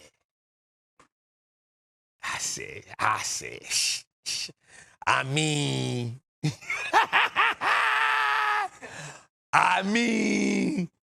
shit. I let it go, Jose. Oh, we got 4,000 in the chat, Jose. So, Jose, so the 3K one is the one, so the bottom one is the one I wanted. I put it in my Patreon this morning. The bottom play is the one I wanted. The top one is the one I wanted to kill, but it was up $1,000. And I was like, it's green. So, what you didn't get, Jose? Yeah. So that's what happened when they put you in. So it was going to, so here's what happens. If a play goes to the queue, that means this is good. This is a good teacher moment. So when a play goes to the queue, that means the play hasn't been accepted by the market. There's always a buyer and there's always a seller. So when a play goes to the queue, that means nobody was willing to accept that trade. So you can cancel it out of queue and you have to re-enter the trade, or you got to go to a limit order and negotiate the prices. So I kind of negotiate my prices a lot. You know what I'm saying? And then what I'll do in the Patreon is, I don't think I did it today when I did these. It's my fault because I was just mad at them not letting me do it. That's the reason why I'll let the Patreon know what I bought the options contracts for. Because now if they don't know how to navigate the price, I'll let them know, hey, here's the price I pay for, because I always go, a lot of times I'll go with a limit order so I can shrink that spread. So a limit order is when you get to say how much you are willing to pay for a trade.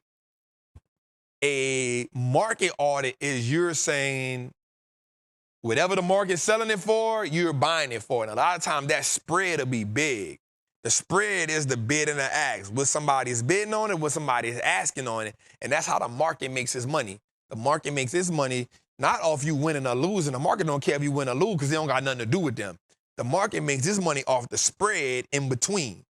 So the market wants you to just be active, which is why Robinhood is set up for you to gamble. Because if you go look at the spreads on Robinhood, they are astronomical. Now, you may not think that a 50 or 60 cent spread is a lot. That is humongous. Any spread that's 70 cent, 80 cent, 90 cent, $1, that's a huge spread. So think about it. Robinhood, Sean, look how many users on Robinhood for me. So the reason why Robinhood acts, the reason why they can say free trading is because they make way more money on your spread. So Robinhood has 24 million users. Now think about 11 million monthly users, 24 million monthly customers. Anytime the spread, for me, if a spread gets over like 25 cents, I'm fussing. I'm trying to tax me, man. The price on that brick ain't supposed to be that high.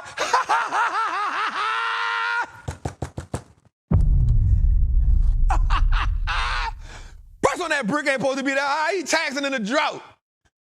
You feel me? So that's what Robinhood do. They if you go look at the spreads on TD Ameritrade, on E-Trade, or on Charles Schwab, or on Trade and Fuse, the spreads are smaller.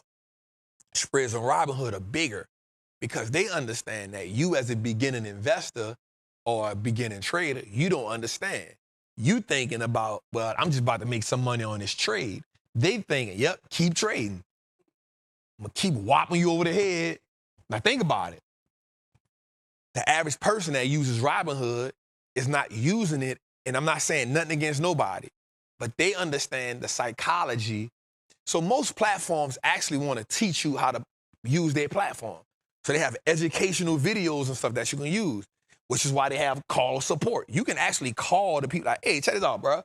What's going on with this option play, yada, yada, yada. They'll talk to you about it.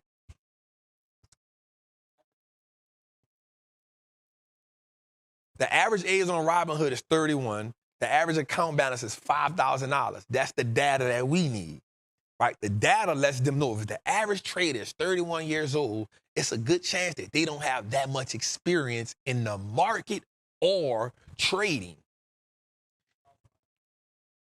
Well, I'm about to ask you, average trader on Charles Schwab is how old? How old are they? So watch this. The average, this content for us too. This is content for, write this down. The average trader on Charles Schwab has 100,000 in their account.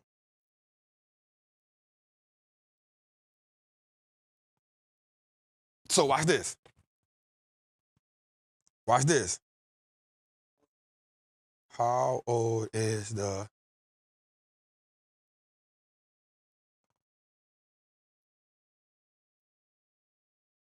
Watch this, Jose. It's good. It's good. Watch this. The average user on E-Trade is 34. That 3 years of experience is a lot. Watch this, Jose. Let's go even further. Watch this, watch this, watch this, watch this, watch this, watch this. How much money does the average user on E-Trade have in their account?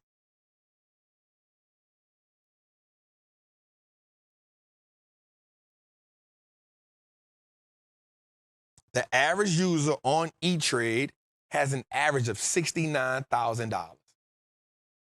That's a big Watch difference this. from the five. Watch this.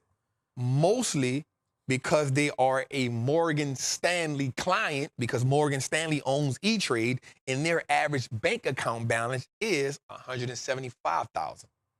That's a big difference from that five. It's a huge difference. Not only that, watch this. Again, it's no shots fired.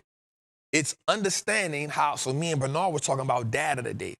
Once you understand the data, you understand how to target your audience. So if the average person on E-Trade is 34 years old, the average bank account is $175,000, the average E-Trade account is $69,000, we understand that we have people that are more experienced with money. Come on, Jose. The average person on the Morgan Stanley or E-Trade is more experienced with money than the average person on Robinhood that is, how old? 31 years old, and the average account has $5,000. So what does that mean? That means that I know as a Robinhood owner, I'm dealing with people, not everybody, but the average means average, right? So that means I'm dealing with people, one, who are new to dealing with money. I'm dealing with people with two that have little to no experience with investing. So while I can say stuff like, this is free, it's because you know, all you know is you're not paying to trade. But what you don't know is the spreads on Robinhood are going to be bigger than the spreads on E-Trade. And here's why. The spreads on E-Trade not going to be that big, because if them spreads like that over there, you're going to lose customers. Because the average person over here has $69,000 in their brokerage or has $179,500 in my account. You don't want to use me as a customer. You don't want to use me as an investor, or you want to lose me as a customer. Because if you lose me as an investor, I might just say, because you're trying to play on me like that, I'm going to take my 175 out and I'm going to go to Goldman Sachs. So you're going to play the game a little bit different. So somebody's saying, except me. It's not saying you, it's saying everybody. It's saying on average. Like, I know people right now got 100,000 in their Robinhood, but you ain't the average. It says on average, meaning this is who they're targeting. You got to understand what on average means. And so this is why they make Robinhood, watch this, we talked about this earlier too, gamified.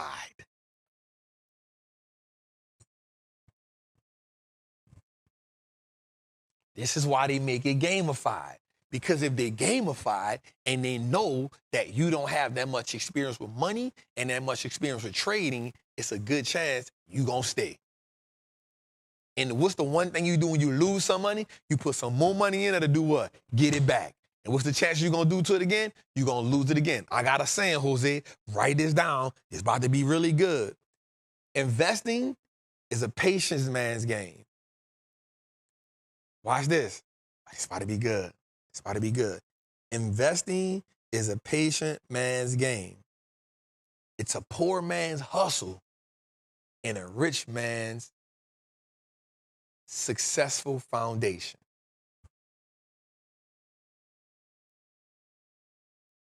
Investing is a patient man's game. It's a poor man's hustle and a rich man's foundation.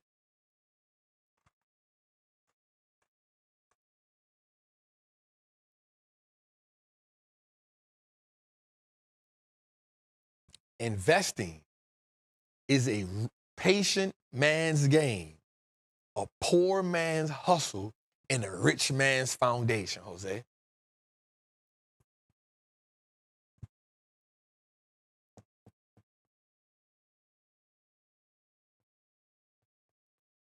So somebody said, I have 200K in Robinhood. I'm moving to E-Trade tomorrow.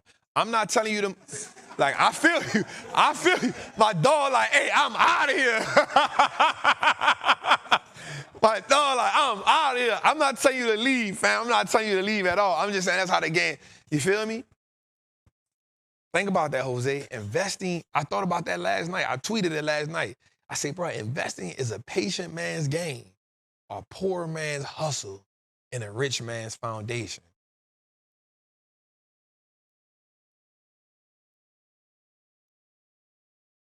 Here's why. No matter who you are, investing is a patient man's game. It's for the patient. Even when you trading, it's for the patient, because you got to be willing to see the setup that you're looking for. If the market is too stressful for you, Jose, then that means you're not investing or trading, you gambling.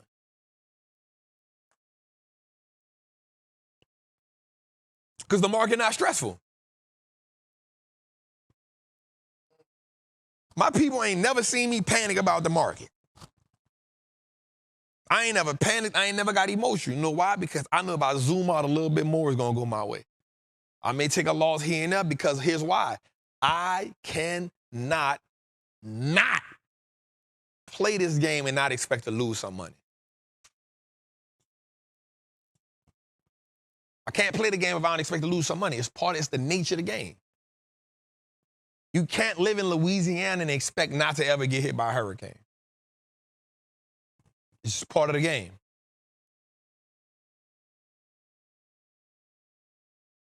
right? So what I do is I don't let the losses deter me from playing the game because it's a necessary evil that I cannot negotiate.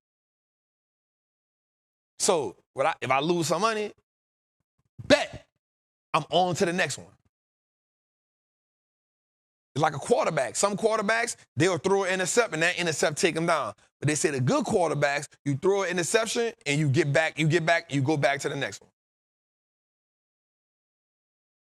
Wins and losses. The overall game is to win more than you lose. All right, so that's the play I put in this morning, Jose. Jose, what you doing? Pineapple. Diced pineapples. All right, so this is two I put in this morning on Patreon, for sure. Let's go a little further, man. So how do we beat the spread on Robinhood? Are they able to do limit orders on Robinhood? You got to do a limit order. All right, so, ooh, look at that. Ooh, even the Democrats ain't get a blue wall like that, boy. Boy, the Democrats ain't get that many wins in a row, boy. Dang. Bro, look at that green wall. Boy, look at that green wall, man. All right, so we got the Netflix play. And we put that in 3 weeks ago, right? Maybe 3 weeks on the Netflix, right? I don't know. Yep. Yeah, so we got a Netflix play. Yeah, 3 or 4 weeks on the next play. The ServiceNow play, we good. NVIDIA. I haven't did a new NVIDIA play in a while, dawg. I haven't did a new NVIDIA play in a while, dawg. I think I might do one. Man, for about 3 months, bro. Probably since like September. Well, 2 months. About September. Somebody says it's too early, bro. Damn. My bad. My bad, bro. Golly, bro. It's over now, shoot. All right, then we got the QCon play. I'm just going to get out that play. It's been a loss. It's at like 90-something, man. All right. Like 93%. It's down. I only had like 2 contracts or something like that. It wasn't even a lot. All right, let's go a little further. Then we got the QQQ play that's going good. Look at my 2 SMH plays. Now look at that red wall. Damn. That's another play I put in this morning, well, last night. Right at the end of the market, I put that play in. Stupid play, man. It lined up. And then that's the, I wasn't supposed to show that play. Damn. The XLK play. Damn. My bad, y'all. All right, get off that, Toot. Go to the buying hole. Damn, my bad. If you want to come join the Patreon, let's go. You know what I'm saying? You want to join the Patreon, let's go. I think all together, let me count something. All together, y'all, I'll give you an idea. We are in the Patreon, we are in 1, 2, 3, 4, 5, 6, 7, 8, 9, 10, 11, 12, 13, 14, 15, 16, 17, 18, 19, 20. 21, 22, 23, 24, 25, 26, 27, 28. We're in 29 plays in a Patreon. I think that's my max, too. I think before that, the max was 26. I'm not getting no more plays. I'm not getting no more, unless I exit some. About to say, gotta get that milli back, so gotta get that milli back. A milli. Come on, you dig? Sheesh. So we down 1, 2, 3, 4, 5, 6, 7, 8, 9. So out of 29 plays, Jose, I'm down 9. That ain't bad, bro. I'll take that, Matt, bro. No. I mean, I didn't mean the play was stupid. I meant that the stupid play went, you know what I'm saying? That's what not the play. Somebody say, bro, that's that same old 540, 226. I ain't spent that yet. So we're in 29 plays. Out of 29 plays, we are up on 20. We are down on 9. So y'all do know we went got $1 million out the market. Well, 850,000. And of that 850,000, we are back to $662,421. So that means we are probably about 100 and something grand away from getting our 850 back in about 2 weeks, bro.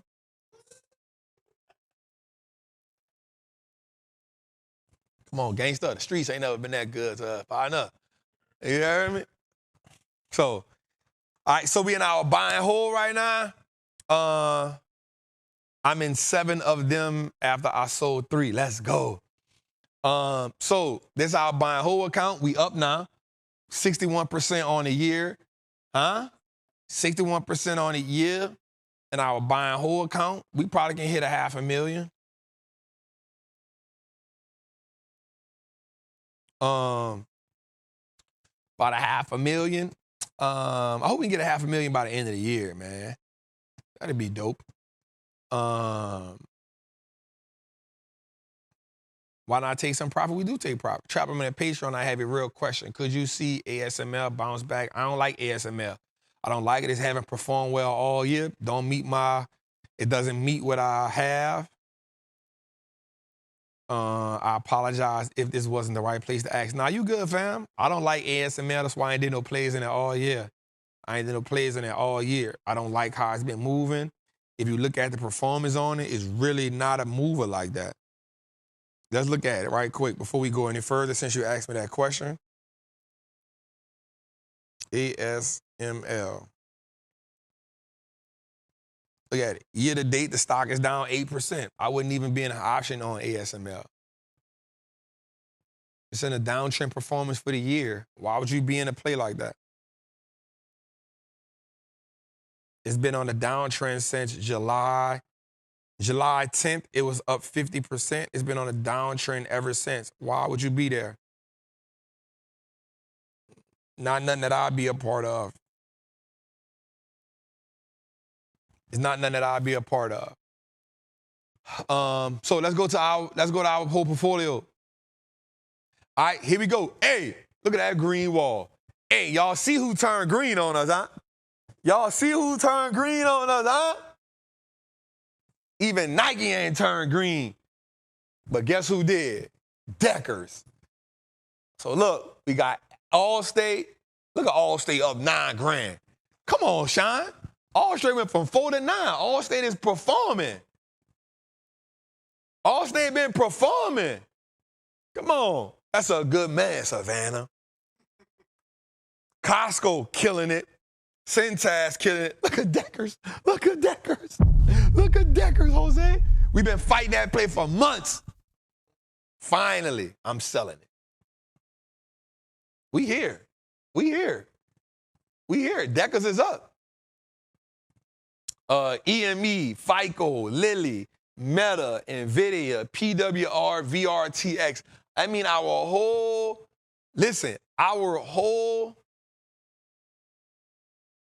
portfolio for buying whole is up.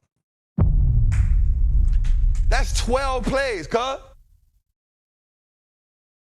11 plays. Come on, cuz. After the show. That's 11 plays. Come on, bruh. Let's take a minute and let that sink in. 61% with 11 plays, and it's not just the only 2 big dogs in there that people know of is Meta and well, let's say Lilly, Meta, and NVIDIA.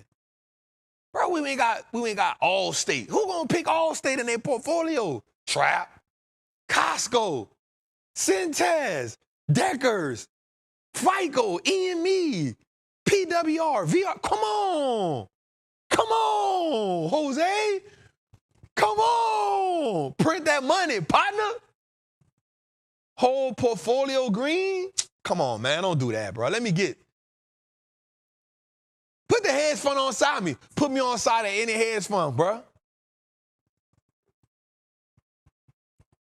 Put me on the side of any hedge fund, bruh. Here's the thing. Most people talk buy and hold, and that's cool. But Jose, you got to think about it. We've outperformed the market since we've been doing this show.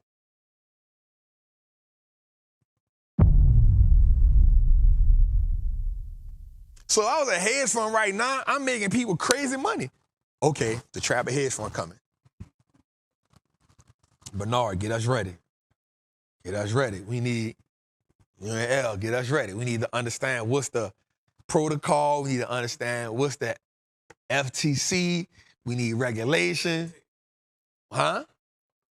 All the red tape. We got to put some people together. I'm ready. I'm ready. Trap capital. Come on. The world is ready. We got a whole building. Trap capital. Come on. I'm trying to play billions in real life, man. Jose, I got an idea behind it. Listen, Jose, watch this. Before we get into the show, Jose, just listen. Wait, hold on. You saying something that we need to talk about beforehand? What, you giving too much information away? What? I don't know. I'm just asking because you. No, trap capital. Okay, go ahead. Cool. Listen what we can do. Trap capital. Watch this. We're going to make this for the everyday person. You got to have a minimum of $20,000 to invest. That ain't for the everyday person, you know what I think? Mm-hmm. Think that's a little too much? Nah, I think. No. Listen to me. It gives you something to work. You can't go to Wall Street with under $1 million. Look at the commercials. Do you got $500,000 or sitting on the side? Who the hell got $500,000 sitting on the side, bro? Sitting on the side. Kent Fisher? Do you got $500,000 sitting on the side? Hell no. Just a hot $5,000. That's the commercials on CNBC. Do you have $1 million sitting on the side? Bro, who is your client? None of it. What that is, cut? Bro, get that thing. This man here. So I feel like this. I feel like if we go with 20,000, it gives you something to work toward. Trap capital.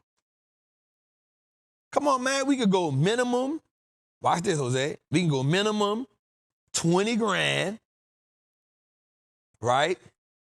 We have a 2-year lock-in. That's important. We have so when you come in, you got a 2-year lock-in, so you can't touch the bread, because we need the bread to invest. We do a once-a-year meeting. We take the Warren Buffett approach. Right? We do once a year big meeting at our building. At the new building, yep. Come on. We got this thing. Gangster. Listen, watch this. No credit check, no background. Wait, so just the bag is all it needs? That's all. That's the prerequisite. That's all. That's what we changed the game at. No background check. The cats from the streets. Is that legal? Compliant. Oh, we got them too. Sure. Compliance. Right. Compliance. Checks and balances. Compliance. Because we try to get the cats from the streets off of the streets. Compliance. It's okay. I got you. Right? Let's go a little further. What if they bring it in the duffel bag? Compliance. He's like, hey, say, bruh. Compliance. So watch this. 20,000 minimum. We're not doing 10. We got to work towards this. No. 20,000. You got to work toward this. This is giving you something to work towards. 20,000, 2-year lock-in. So I don't care. No, nothing. You can't get the money out. 2 years. That ain't even fine print. That's bold print, right? Because they get lost on the fine print. You think you're trying to scam them. Bold print. Watch this, Jose. We doing a 1-year meeting, Jose. Right? We land out the portfolio. Our goal is we do a 10 to 12 stock portfolio. Watch this, Jose. With a combination of medium and long option plays as well. Watch this. We not doing a 2 and 20. 2 and 20, meaning 2% fee, 20% profit. We doing just off the profit. We do 18%. So most hedge funds do like 2 and 20, meaning they charge you a 2% fee and they do 20% off the profit that you make. We'll just do 18%, no fee. Everybody need to start getting their No management fee. Because here's why. Or we could do it like this. We can do 2 and 20, but only, oh, this is about to be good. Watch this. We can do 2 and 20, but only if we beat the market. Ooh, we put the odds in your favor. If we don't beat the market, you don't pay us nothing. Hey, I'm with it. That's you got a performance fee, you got a management fee. The performance fee is the 20% off the profit that they take. The 2 is for the management fee. It's 2% off whatever your initial investment is, whatever your investment is. That's what they charge. So we can do something like 1 in 20. Or we can do 2 and 20, but we can say, listen, we only taking 2 and 20 if we beat the market. If we don't beat the market, we don't charge nothing. Or we can do 20%. 20, no management fee, we just charge 20% off. That means, watch this. We'll just do 20%. Watch this. The reason why we'll just do 20%, because if we don't hunt, we don't eat. Huh? Jose, that's good money right there. 20%, if we don't hunt, we don't eat. No 2%, so we're not getting paid even if you lose money. Because that's what they do. They get paid if you lose money. We only get paid if you're making money. And we have an opt-in, so you can't always get in, right? So we're like, hey, here's we doing what you call like a buy-in or something like that. Here's something like that. We'll do that. Hey, here's the doors are open to get in. Open enrollment. That's what we got. Open enrollment at this time. That way you can take advantage of the whole year's performance. Open enrollment is January 1 to February 6. Open enrollment. Close enrollment. That's good money. Get that hot 20 together. Get your 20 together. Get that hot 20 together. Hey, I like that.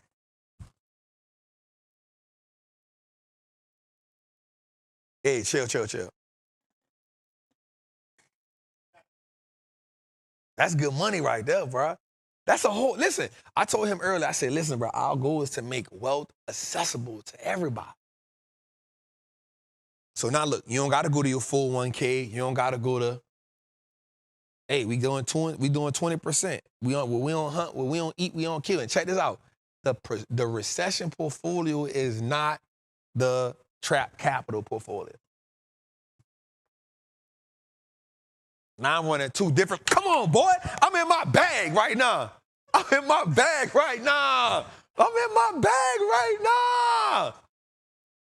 The recession portfolio is not the trap capital portfolio. So now I'm running 2 different portfolios.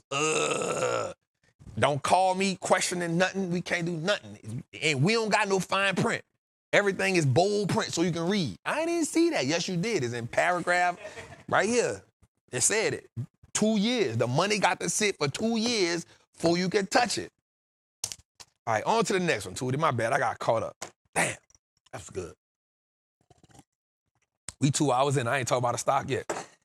Nah, you was cooking. We talking about that talk. We talking some stock, though. The VIX joint, you went in. And 88% of the people said they jumping in trap capital. 12% said I'm in the bind, Nate. They I ain't mad. We gonna get you out the bind. We gonna get you out the bind, Nate. So let me see something. So watch this, Jose. Watch this. This is how this leverages us. So how many people said they'll get in it? So we got 427 votes, so 89%. What's that roughly? 300? 300. So think about this. 20,000 times 300. So that gives us, ooh.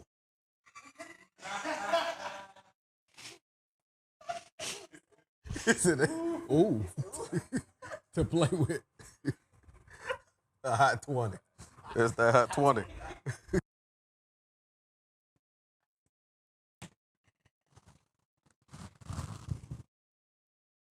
P said Trappin Tuesday is gonna come to an end.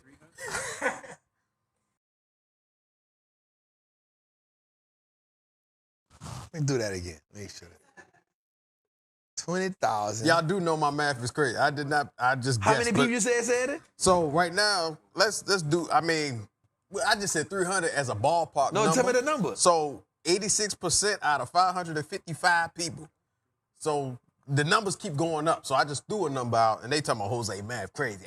300 still. Let's go with 300. Nah, we need it for sure. We need a for sure number. They still voting. I'm going. How much? 429. So 220,000 times 429. 429. It's still going up, but it's all good. We good. What We're is gonna it? use that number. What's the most recent number? 493. All right, 20,000 times 493. But no, you got some work to do. Hey, Lashana, sprinkle, sprinkle. Sprinkle, sprinkle, nigga. Sprinkle, sprinkle, nigga. Hey, listen, we can move some. Hey, I'm gonna tell you something. It's a different level of wealth access right here. 10 million in the market. And remind you, that's not my money. So that 10 million is not mine. You know what I'm saying? That 10 million is not mine.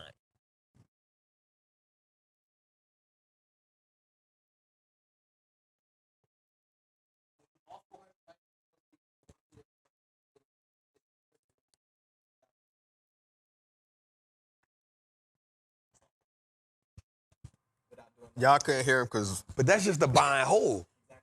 y'all don't even count the options. So watch this. So here's the numbers, here's the math on that. Here's what Ashan just said. Ashan just said, if all 429 people, 93 people would have put their 20,000 in me at the beginning of the year, just 20,000, we would have made them $12,000 this year.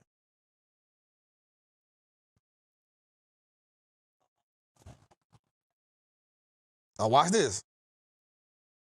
Watch this. Now I'm about to give you another number. I'm about to give you another number, Sean. So this how the show take a turn. And I need to get the hell off of here. I need to get the hell off here right now. I need to get the hell off here. All right, freaking Welcome out. to everybody who knew. 4,100 in the chat. All right, so because, bro, we want to show our people the power of what go on here. So watch this. Watch this, Sean. So watch this. Now combine that. Watch this. This year in the options market, we've made, so all right, I'll just use right now because we made 2 million so far, plus we got 600,000 in. But right now, we're up 39%. Right, we up 39%. Just right now, that's not counting the 2 million, that's just right now. Yeah, because I don't know what it is all the year. Just right now. Huh? So watch this. Just from buying, hold, and investing, they'll be up 66%, 61%. So that means if you put 20,000 with me in January, right now, you've got $12,000 back. That's crazy. And that ain't even counting the options plays we made. What you mean? So think about this. We started the year off, we had $1.5 million in January.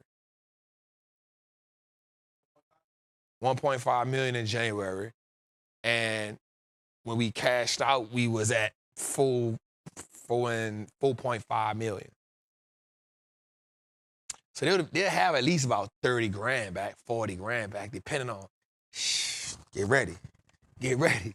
And the reason why I didn't give them a number, but just, we got 800 votes in, so they still at 85%. So we got more people in the joint. Oh. Right, 200% return, yep.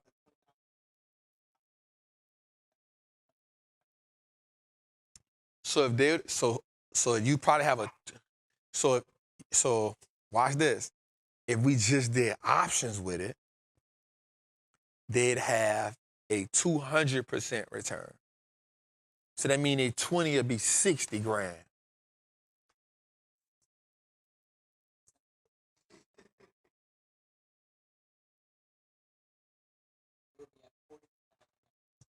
And they'll get 48 grand straight to them. We got to remember, we getting 20% of the profit. And so they wouldn't even got that this year. They just sitting on it. You'll get it, but what you'll get is you'll get a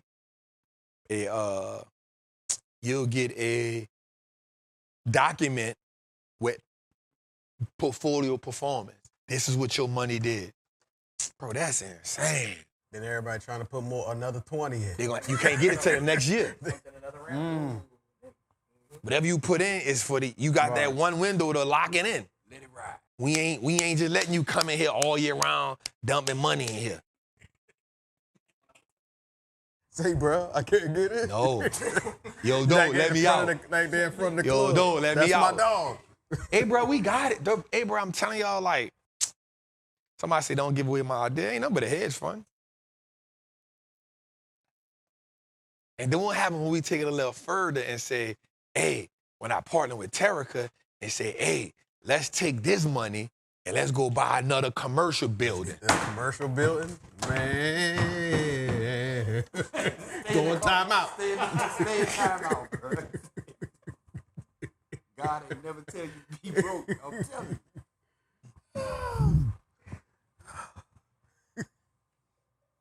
Change the game, dog. Change the game. Go in time out. Go in the corner. Don't even.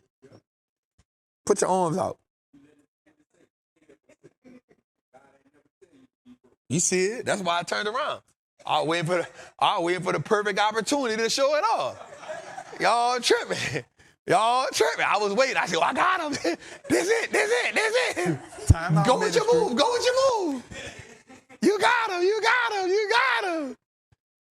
Hey, bruh. That's what I'm talking about when I say, like, change. Because here's the thing. Because I bought a building, I got the perfect person in Terica who understands this. And now she can help us take the money from here and say, hey, y'all, this Trap Capital. Here's Trap Capital real estate branch.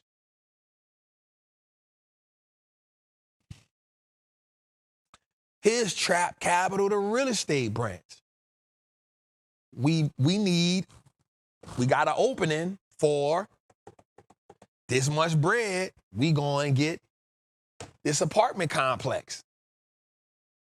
I'm ready. Let's go. We going to get 25. Another Hey, you got work to do, guys. Hey, for real, y'all, they laughing. They don't even understand how my mind works. They don't understand how my mind works. Let's get to the show, man. Shit. It's only 2 hours and 15 minutes.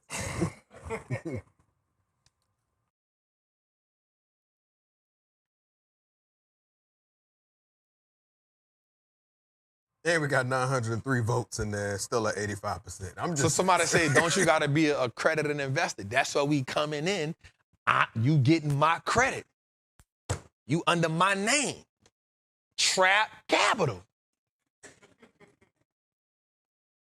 That's where you get it. That's where we get the leverage at. We invested. Watch this. I already know our slogan. Trap Capital, where the everyday person gets to experience freedom.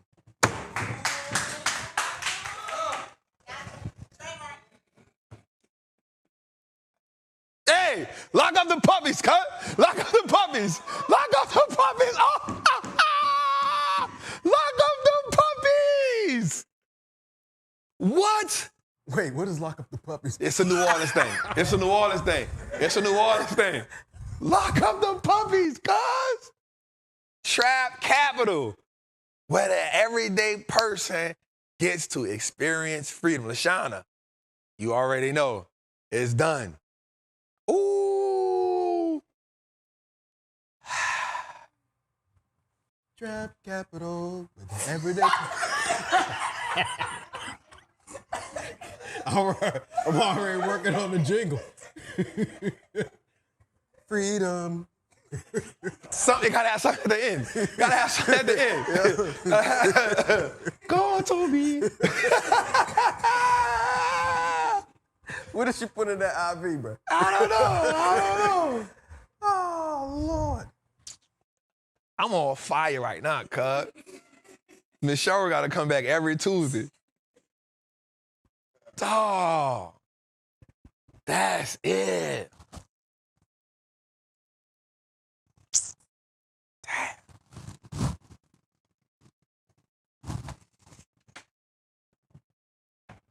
Y'all don't know, I be brainstorming, but I be dead serious. Watch I go figure this out. Don't be surprised.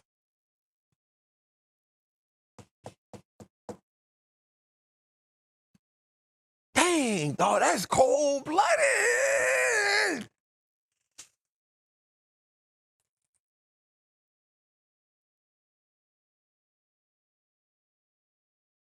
I just needed a moment of silence, bro. It's on, bro. Watch. Now I'm about to do my research, my homework on what it takes to start a fund. That's a lot of work, though. I don't want to end up, I ain't going to say nothing. But we don't want to end up like that. We want to make sure we did it the right way. We do it the right way. Checks and back. We need to hire the right people to manage this money, to make sure we safe, we FTC compliant.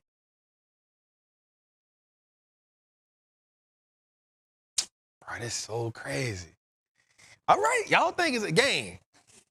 All I'm saying is, don't underestimate how my brain works. Once I put something in it's stuck there. It can't move. All right.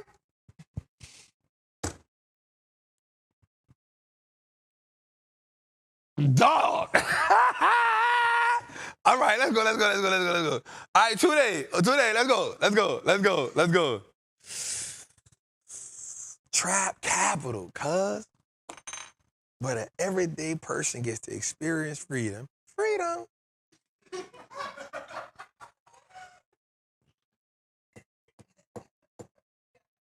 Yeah. Freedom. That's crazy. All right. Let's get to it, man. All right. Let's go to it, man.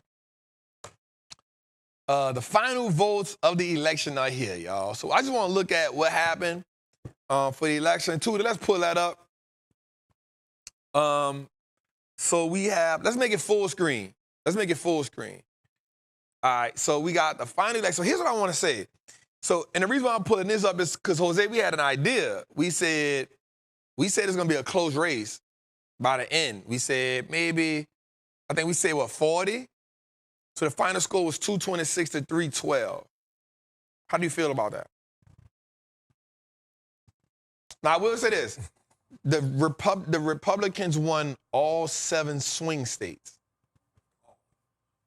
They won all 7 swing states. So they punished the blue wall. Mm-hmm. Here's what I have to say. I don't think it was a loss for Kamala. I think it was a loss for the Democratic Party. I think they had bad marketing. I was about to say marketing. I think they had a poor strategy. And I think that the Republicans just outbeat them. But I also think that the Democrats lost trust of the people. And I'm going to say something to black people. We need to stop being mad at other black people saying this is what they voted for, because you got people in Wyoming. You got people that's all them states, y'all. We not the majority in this world, in America. We not the majority in America. That's a whole bunch of red states. You can't blame that on black people alone.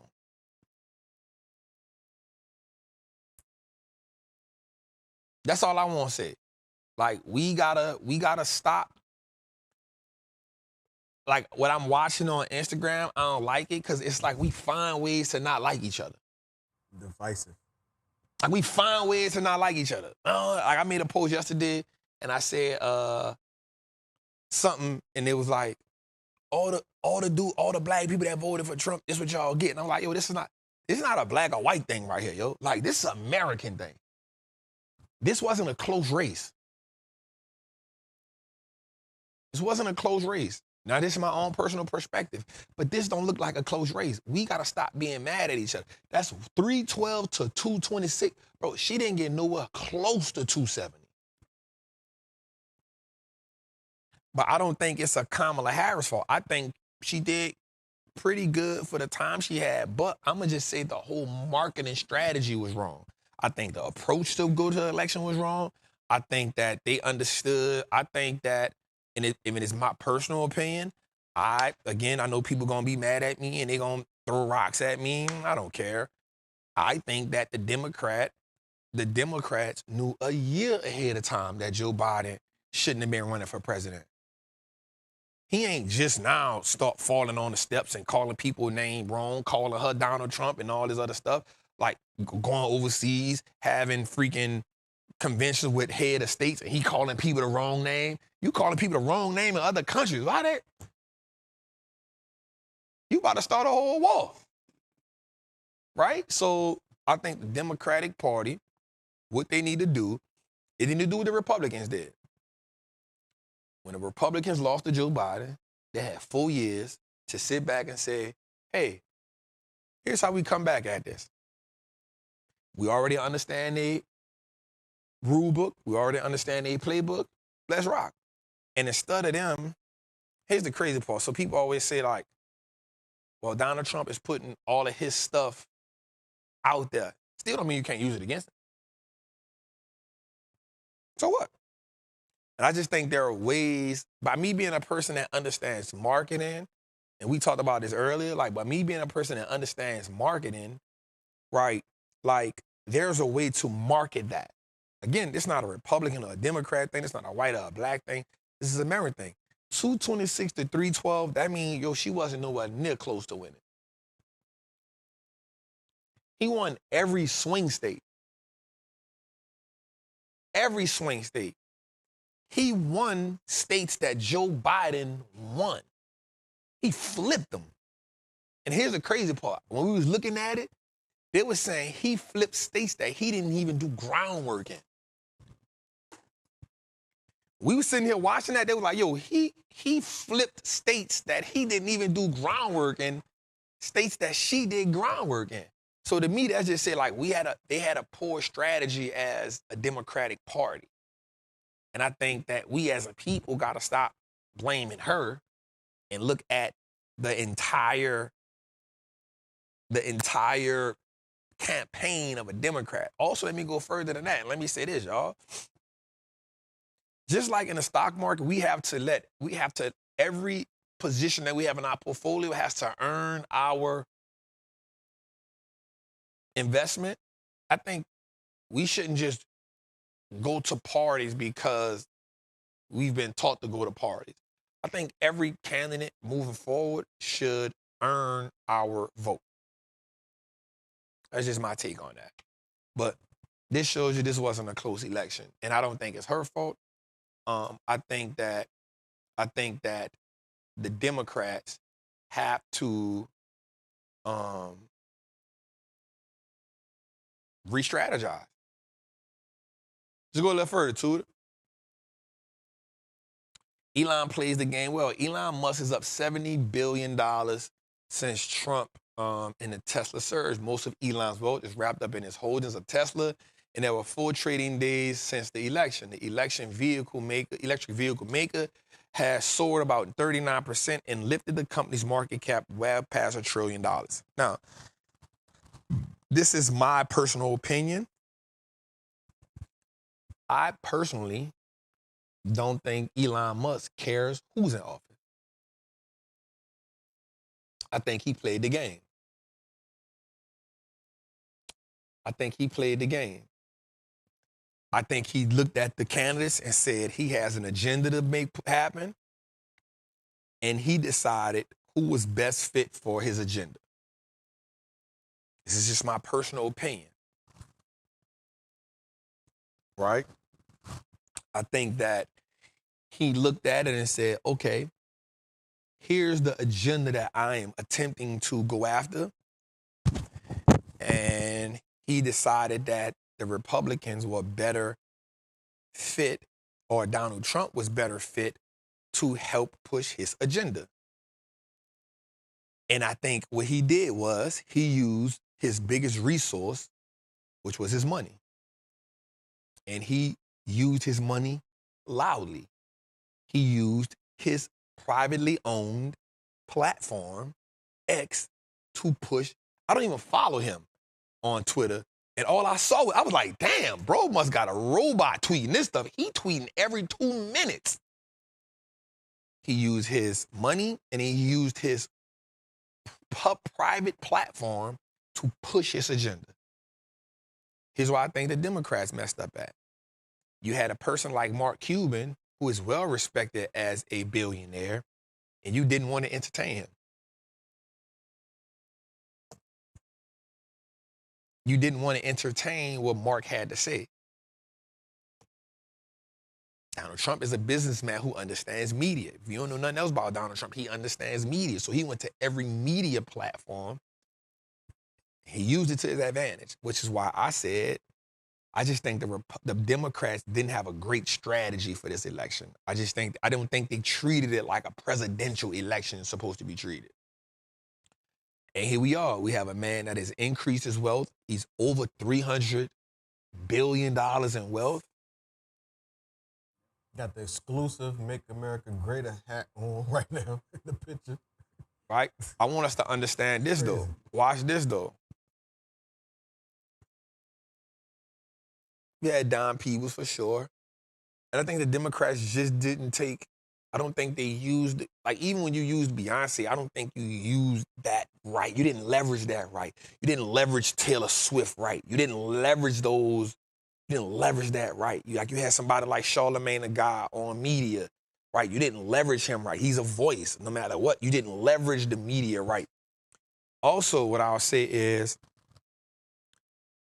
outside of all that, you have a stock market where I made the post the other day on my post, $1.8 trillion in wealth has been generated just through the top 6 wealthiest people in America. They've generated $1.6 trillion in wealth over the last week. Matter of fact, it's 4 out of 5 because LVMH didn't. That is saying that the stock market is the #1 fastest way to generate wealth in America. It's undeniable.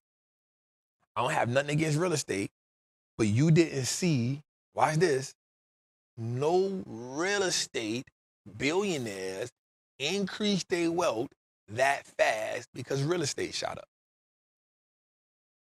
I'm not saying this to knock real estate. I'm just saying, of course, you got your crypto people for sure. Not knocking y'all. We got to talk about y'all tonight too. Y'all going crazy. But it shows that the stock market is proven. It is a proven vehicle. Somebody said those were top billionaires who supported Trump. Don't even look at it like that. Those were top billionaires who had a whole bunch of stock in the companies that they own, and when the stock market went up, so did their net worth. Look at it like that. That's a better perspective for you. Because when you look at it as those were top billionaires that invested in Trump, so what? You got the right to vote for who you want to vote for. Right? Check this out. You can vote for Kamala Harris and still have stock in Tesla, Facebook, Amazon, Oracle. You can still have stock in those companies and still vote a Democrat. And guess what? Your net worth still went up like their net worth.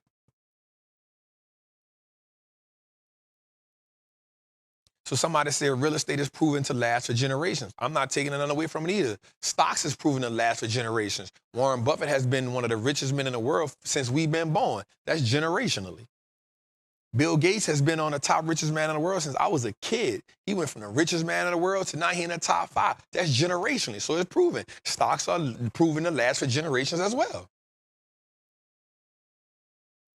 The Rockefellers built their wealth through what? Oil and what? Stocks. Dale Carnegie, steel and what? Stocks. Vanderbilt, railroads and what? Stocks.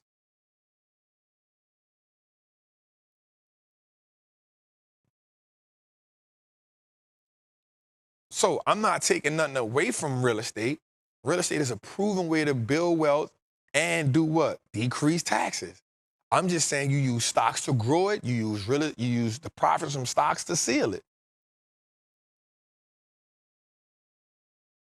Right? We gotta stop trying to say like stocks or real estate or stocks. I say use them all.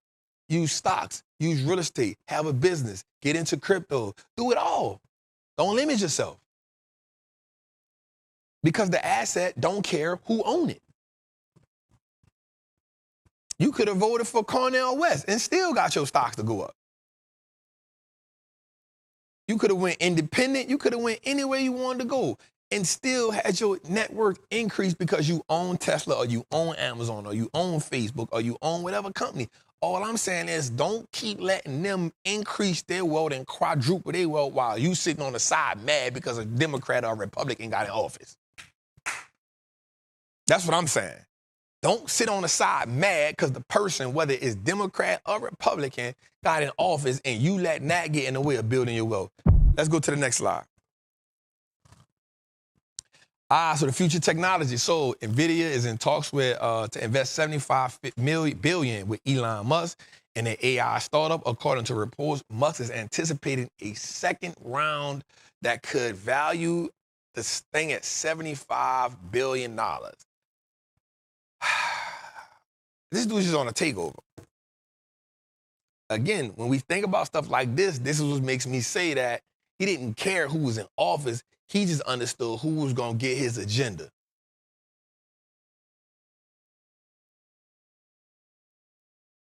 Why are the wealthy now selling stocks? Because everybody sold stocks. What would you do if you owned billions of dollars in stocks and your stock is up 100% on a year? You're going to take some profit. Stop letting people scare you when they say that. Oh, such and such. But check this out. All the wealthy people selling stocks, and guess what? The stock market's still just shooting up. It's still just going up.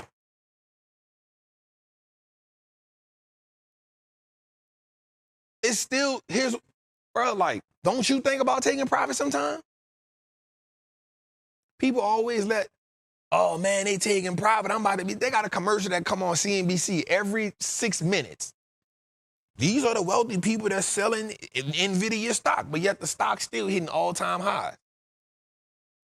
Stocks are made to be bought, held, and then sold. And then bought, and then held, and then sold. And then bought, and then held, and then sold, and then bought, and then held, and then sold. That is what's happening.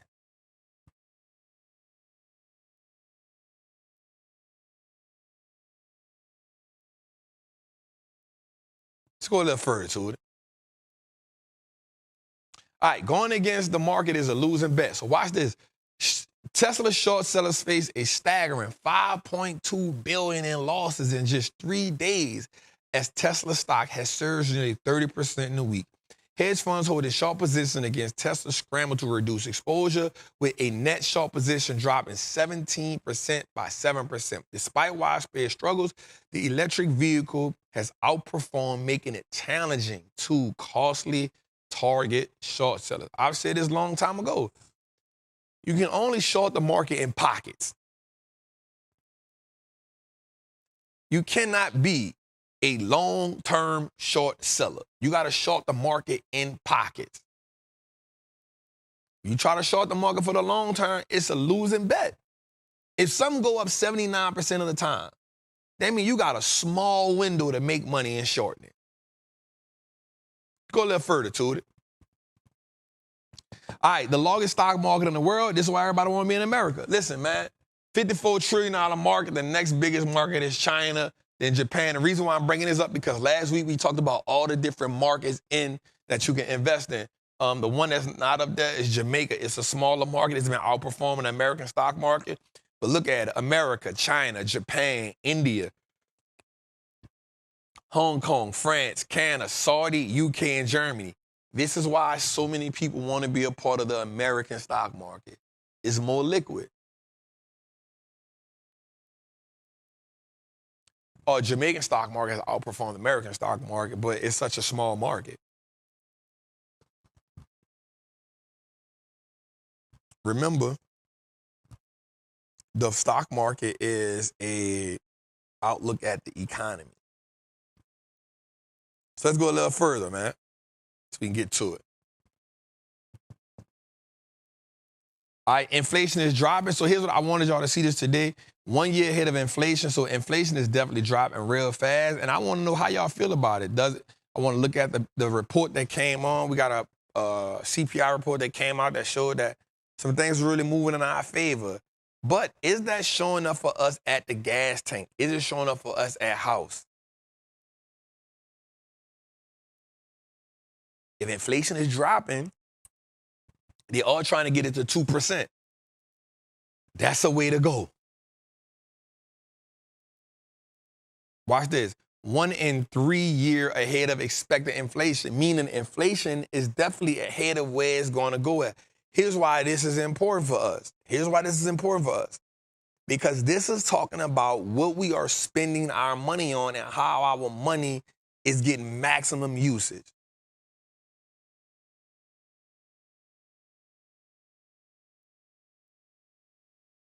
Just want to make that clear to us. Let's go a little further to it. And then we'll go to 1-800-TRAPPIN hotline. Less is more and more kills your return. I wanted to end right this. Oh, my dog, him 500 in the building. What's up, bro? All right, so watch this. I want us to see something. Remember, we talk about something every week on the show, and I show it to y'all in a recession portfolio. Shout out to my brother, man. He really be giving me game, bro. Watch this. Don't own more than 20 stocks. Here's why. And it's the reason why the recession portfolio does so well. You notice that we only own anywhere between 10 to 12 stocks. Right? Watch this. 1 stock is risky. 20 stocks give you an equal risk. 100 stocks, it gets smaller as you go, right? But watch this. Your risk is higher, but so is your return. Your risk is higher, but so is the return. Here's why. It's harder to get 100 stocks right. So we saw the recession portfolio. What did we see in the recession portfolio? All 11 stocks green.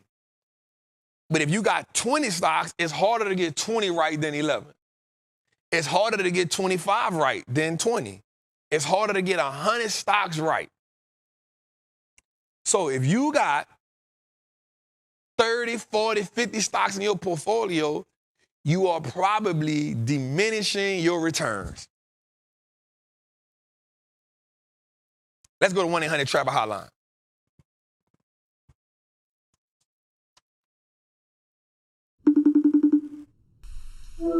Hi, blessings, Trap, blessings, team members, and all the members of this community. I have to say this, I am so grateful that you were obedient to the Father in this journey and this call, and that He's kept you. Because of it, many of us are benefiting from it, and we thank you. I thank you. So my question is, on that Eli Lilly call, the 960, ending in March of 2025, do you think, based on your analysis and on the studies that you've done, that perhaps we'll recoup some of that money? I mean, it's risk management. I guess that's what I'm learning here. But I want to say thank you. Bless you. Bless your obedience to the Father. Bless your family. You're coming and you're going. Thank you so much. Bye. What's good, Queen? Yo, that hug, that was warm. I felt that. I do think we are going to get it back. I think it's going to bounce back for us. I think it's going to be a rough ride right now simply because that last earning call definitely just punched us in the face. I ain't really panic on it too much. It is down past my 50% range.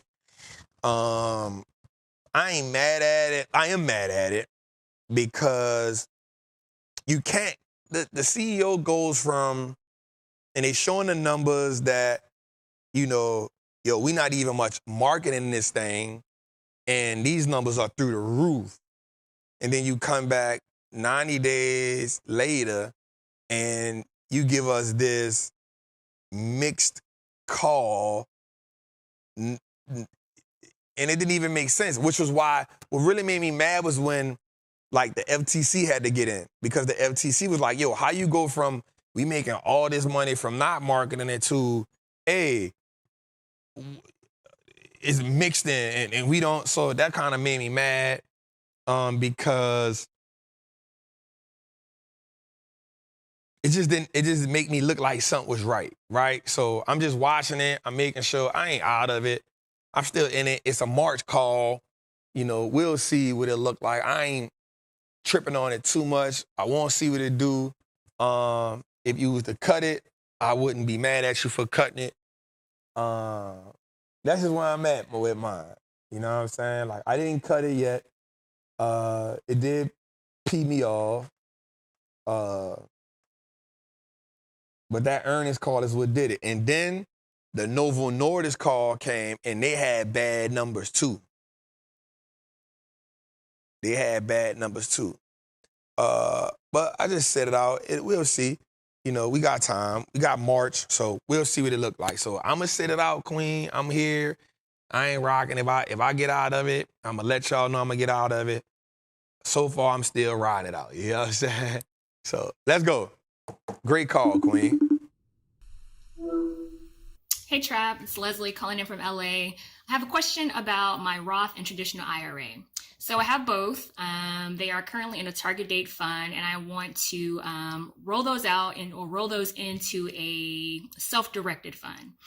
They've both underperformed the S&P over the last several years, so I really want to take ownership of that myself. My question for you is, what would be your suggestion for a mix of ETFs or ETFs and stocks to create a balanced portfolio for the Roth and the IRA? And then also, are there any special considerations that you would give me considering the new administration that's coming in, as well as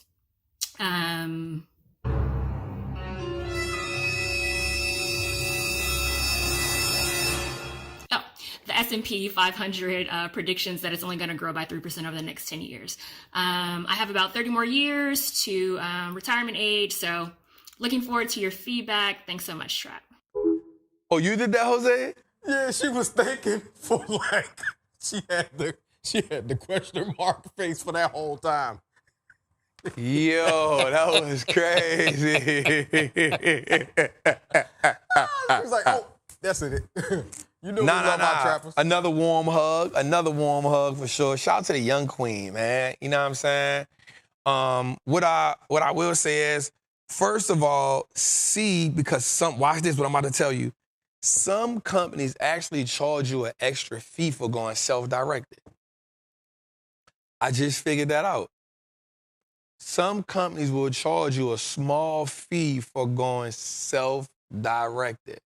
So make sure that there's no fee for that. I've actually ran into that a couple of times with two people. I actually love the idea of you taking full ownership of it. Y'all know that's my thing. Like, take ownership of your money, because nobody don't care more about your money than you. I do not mind you going the ETF route in the beginning, so you can learn. Especially depends on where you at. But if you're saying you got 30 years in it, I ain't going ETF if you got 30 years. I'm going individual stocks. I'm going growth. I'm going cybersecurity. I'm going technology. I'm going industrials. I'm going healthcare. That's why I'm going. You know, I'm not going ETF especially because you in a Patreon. We got some bangers up and up from buying holes. So I wouldn't go ETF because you got 30 years in it. I'm going individual, and I'm rocking out with it, if that's the way you want to play it. So that's how I feel about it. Oh, we have two, Jose? All right, what I want to do before we go to that, I want to go to this Bitcoin slide right quick, Jose, before we do that. Let's get the other two later. Let's go to this Bitcoin slide right quick, because I think that's important to it. We definitely got to get him this shine. All right, so Bitcoin has achieved a new milestone by surpassing the silver as the 8th largest asset. in the world. Shout out to Bitcoin for that. That mean they cooking. Cryptocurrency's price has surged. Actually, today it hit 90,000 today. Silver dipped by 2%. I'm not mad at it. My Bitcoin portfolio is up right now. Hey, they got a little pressure on my 100 grand. They got a little pressure on my 100 grand. I ain't gonna lie. They got a little pressure on my 100 grand. I ain't mad at it though. Yo, that thing spiked like 15 grand in like a week. I said, ooh, that crypto be soaring. Shout out to my dog, Chris Johnson. Shout out my nigga, Chris. I ain't gonna lie. Chris made me buy more Bitcoin a while back. Chris was like, every day, he was like, buy more, buy more. I was like, damn, Chris. You know what I'm saying? Chris went up like, Chris was like, I'm gonna tell you, Chris, like, I'm gonna tell you something. Like, you know when somebody believe in it, like when they, like when it's down, you know when somebody believe in it when like they doubling, tripling down and on it, like no matter what's going on. You know, like Chris Johnson, that's my guy, bro. Like Chris Johnson be doubling and tripling down on it, bro. And that I'm like, yo, dude, for real. You know, like I already know Chris be trading, but Chris be doubling. I remember when Ethereum had got down to like 3 grand. And Chris was like, oh, y'all playing? I'm about to buy some more. And I think I made a post. I was like, man, I just dropped 10. I think I dropped 20 grand. It was because of Chris. I dropped 20 grand because of Chris. Only thing I buy is Bitcoin and Ethereum. But Chris be so Bitcoin. And then Chris got me this book. He was like, Trap, read this book. And I read the book. I was like, oh, I see what he's saying. Okay. And it's crazy. Chris posts the books on his page all the time. And I read the books and I was like, you know what, Chris? I ain't mad at you, dog. So shout out to the Wealth Squad, man. Shout out my nigga Chris. You know what I'm saying? Chris definitely made me buy more Bitcoin. And he made me buy. Now, I don't buy a lot. I just buy Bitcoin. I buy Ethereum. It's the only two I buy. But I'm not going to lie. It's because of Chris that I remember not to keep buying. You know what I'm saying? Like, I'm so in the stock market, like, I'll see it and go about my business. But it's because Chris Johnson, he pounds the table. Like Chris pounds the table about crypto more than he pounds the table about stocks and investing and trade. Chris pounds the table on Bitcoin. So shout out to Chris, man. I bought some more like a couple months ago. Chris was like, oh, is that 59,000 bet? I'm buying some more. I was like, well, Chris bought some more, I'm buying some more. You know what I'm saying? Oh, is that Chris buying some more? I'm buying.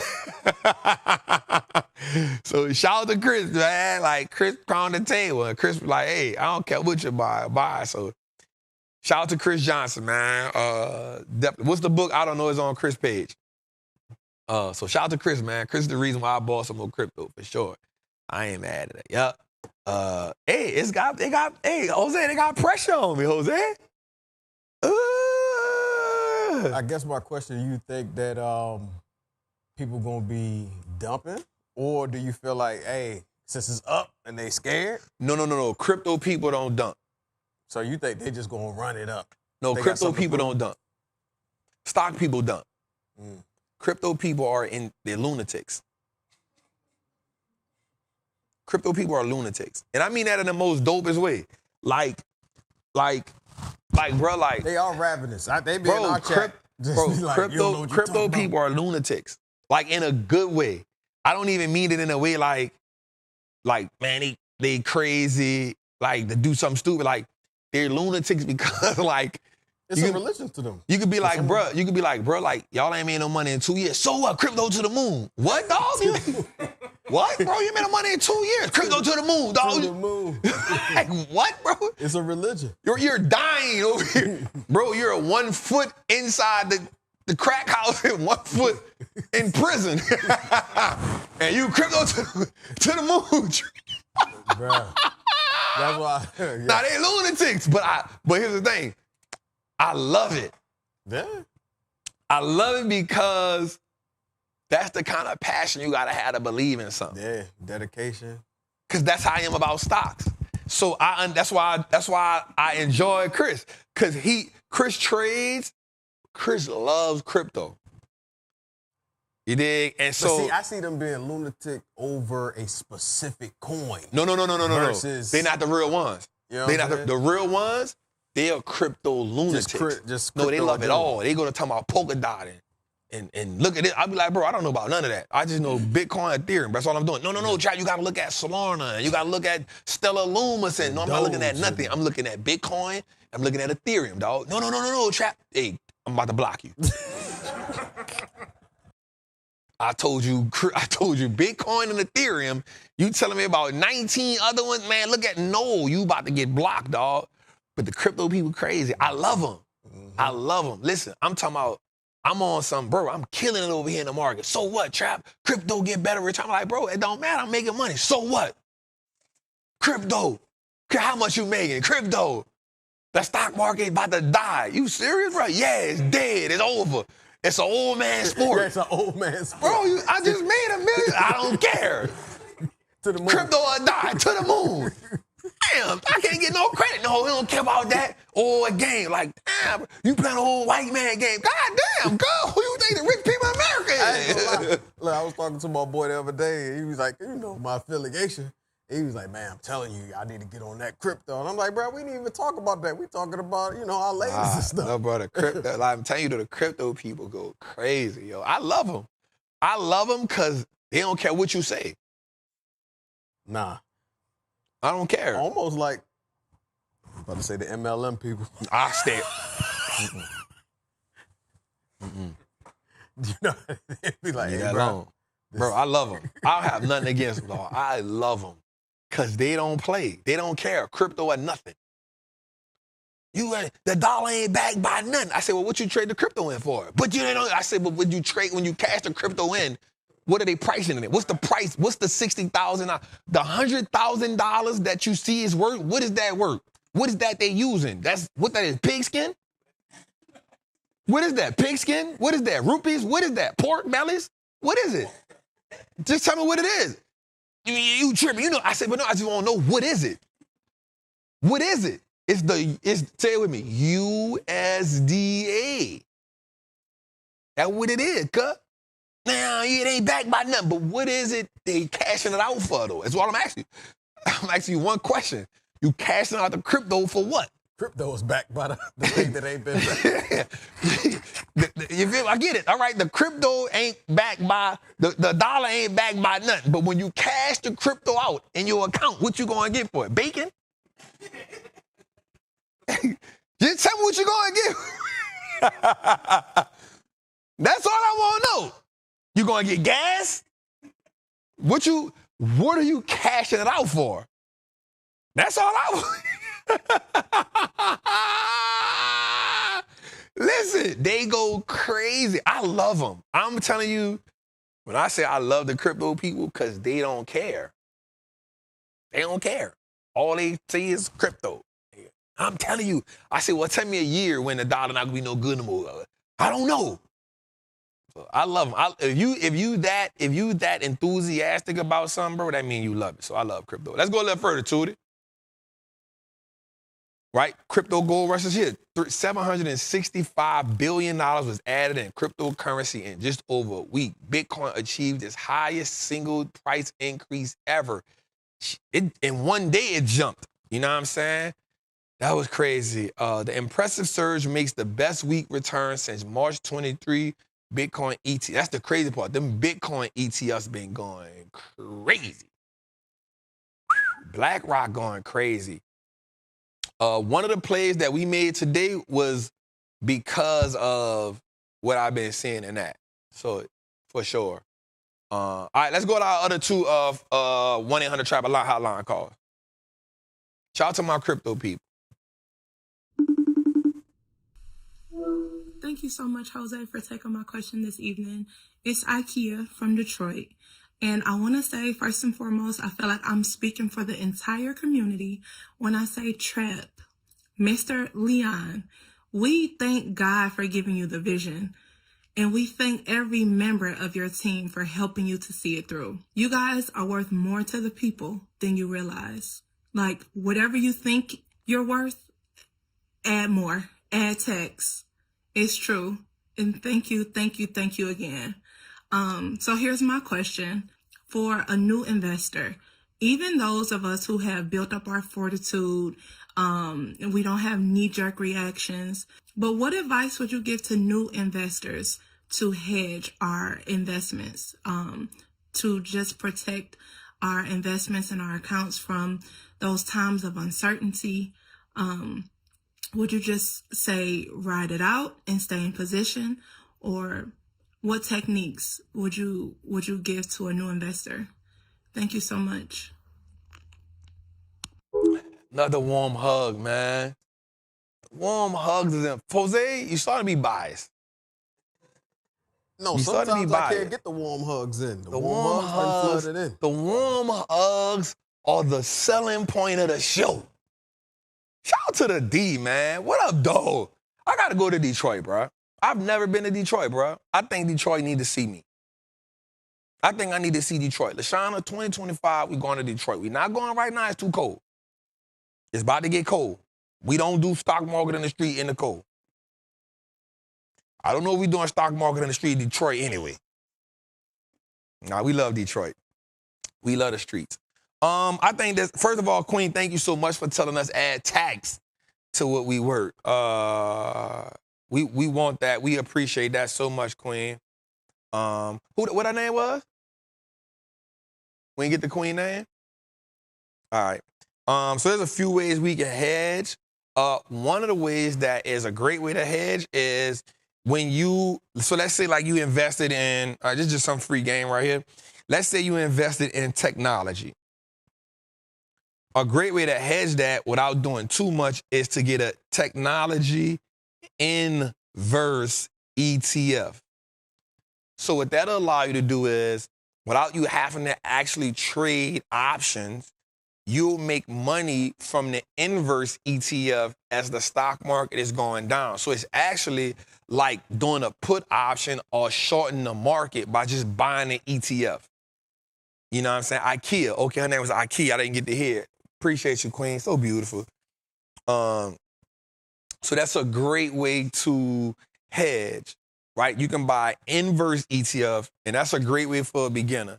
So let's say you buy the S&P 500 and you didn't want to do put options. Well, you can buy inverse ETF for the S&P 500 and you'll make money while the market is going down. The dope part about that is you don't have to do options at all. You can buy the inverse. And the thing about those is the inverses, you can look for them. It go 1X, 2X, 3X. 1X is a regular inverse ETF. 2X, you'll see a 2X behind it, and then you'll see a 3X, and there's 3 behind it.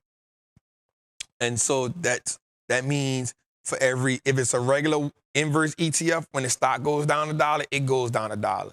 If it's a 2X inverse ETF, when the stock goes down $1, it makes $2. If it's a 3X inverse ETF, when the stock goes down $1, it makes $3. So an inverse ETF is a great way for anybody to make money while the market is going down without actually doing options, because that inverse ETF has options, futures, all wrapped up inside of it, right? And so, there's the QQ, there's the SQQs, there's so many different ways you could do it. Like if you go on Robinhood, you could just go inverse ETF. And inverse means reverse, right? So that way you could do that without actually doing options contracts. Another way to hedge is just having money on the side and having price points for when the stock actually goes down. You're buying it at different price points. That'll actually help you hedge it a lot. So I think that's the way to do it. I think if you're talking about from an options perspective, I think a great way to hedge it is, having stop losses. That'll help you. I don't really play them because I don't care. But as a new investor, I think having stop losses is just get you out of a play and get you back to what you got to go. So I hope that helped you a lot, Queen, just right there. We appreciate you so much. Shout out to Detroit. We definitely got to come to Detroit, man. Love. Let's go to the next one, man. Hey, Trap. Hey, family. Happy Tuesday. Congratulations to you on all of your blessings and just being prosperous. I love that for you. And this God and money, I love it. The girls at Bible study are eating it up. Anyway, let me just get to it. My question is, with Trump in office, like, how does Trump's policy influence the U.S. dollar? And what are the implications for multinational corporations and trades? Like, where does that leave us? I usually try to have a warm hug, but today I'm nervous.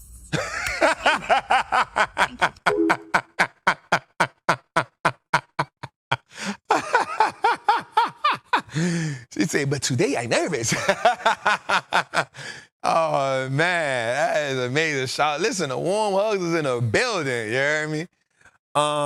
So, I think most importantly, we know for sure, not so much as all of his policies, because I'm still trying to understand all his policies. I don't know if he even rolled his policies all out yet.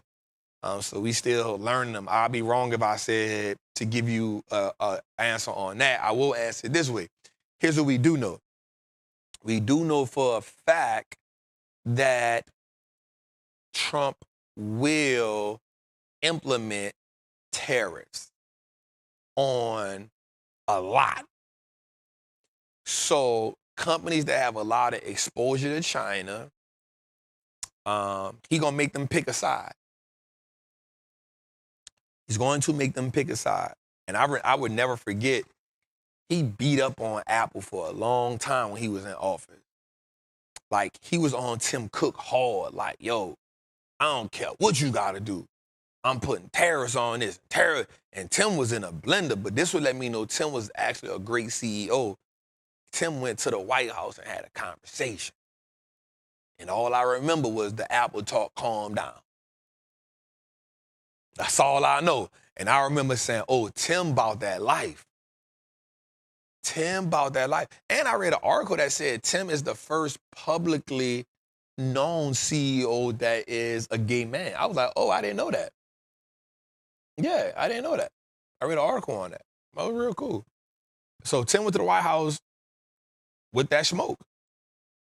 I don't know what Tim said, but all I know is the Trump stopped talking about Apple and Tim was good. So we know he will do that. We know that he will 100% put a lot of pressure on companies that are dealing with China. And he will make sure that you pick a side. I don't even think Tim kissed the ring. I think Tim was on some, hey, bro, you know we moved his economy. You know we moved his stock market.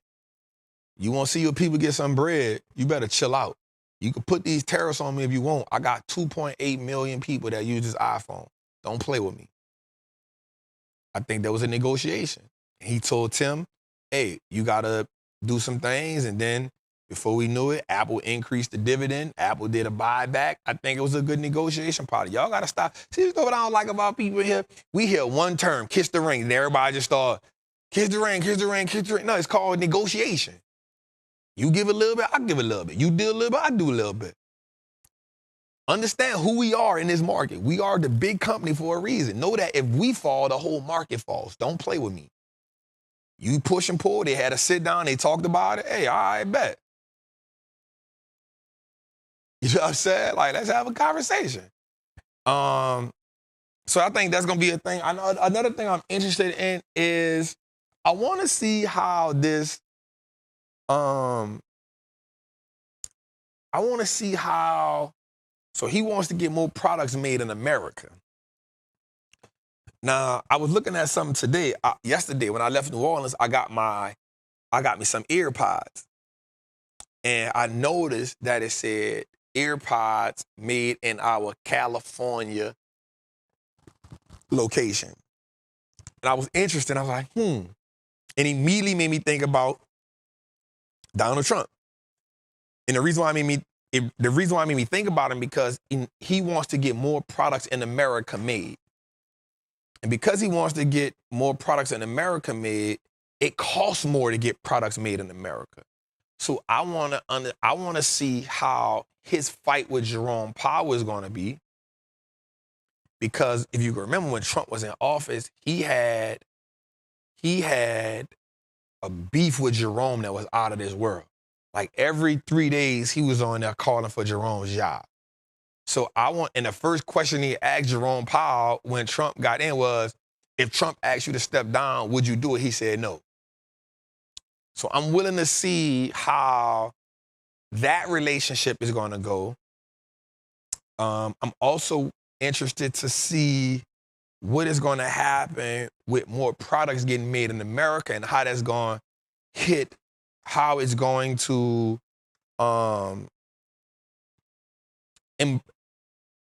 how it's going to impact the American consumer that is already battling with the purchasing power of their dollar. So if you put tariffs on America, if you put tariffs on China and goods being, imported, exported, an American is already dealing with the purchasing power of their dollar, and then you want to get more products made in America, I'm interested to see how this all going to take place. I'm really more interested in looking at these next 4 years because I want to see, and I'll be honest with you, there's not popular demand.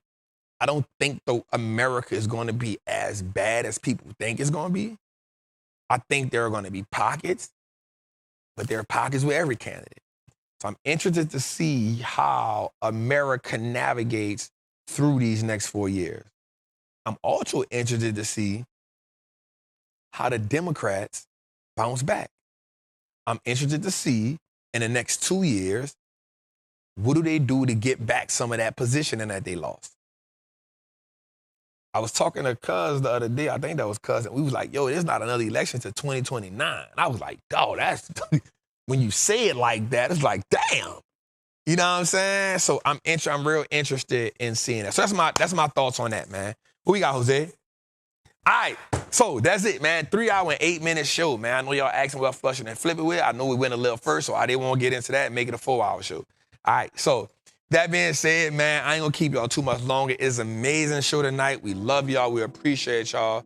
Same time, same place next week. Remember what we said, man. This is our time to get wealth access, y'all. This is our time to get wealth access. It's time for us to be in position. It's time for us to take advantage. It's time for us to print money in the market.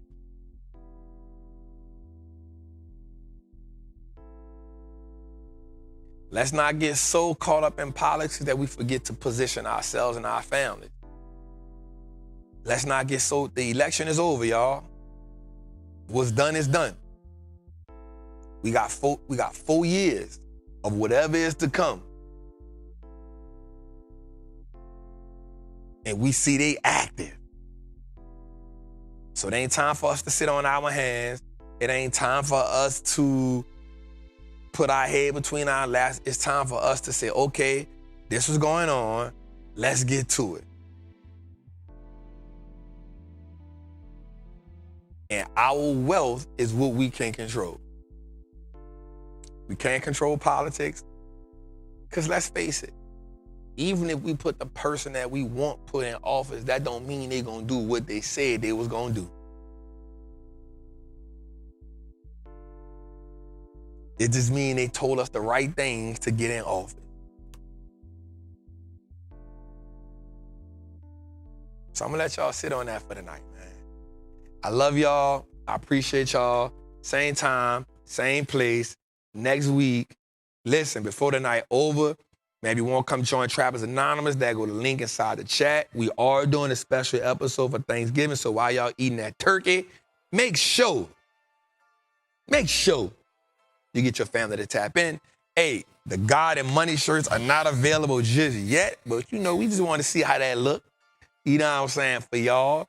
But make sure you get your Trapper apparel, man. That is available. Get your Trapper apparel. Do us a favor, man. Go to the Wall Street Trapper page. Download as many, like and comment on as many episodes over there as you can. Go download on all podcast platforms. Wall Street looks like us now. Trapping too. This your boy, the Wall Street Trapper. I'll see y'all next week. Same time, same place. Episode 118 is in the books. Good night. Salute.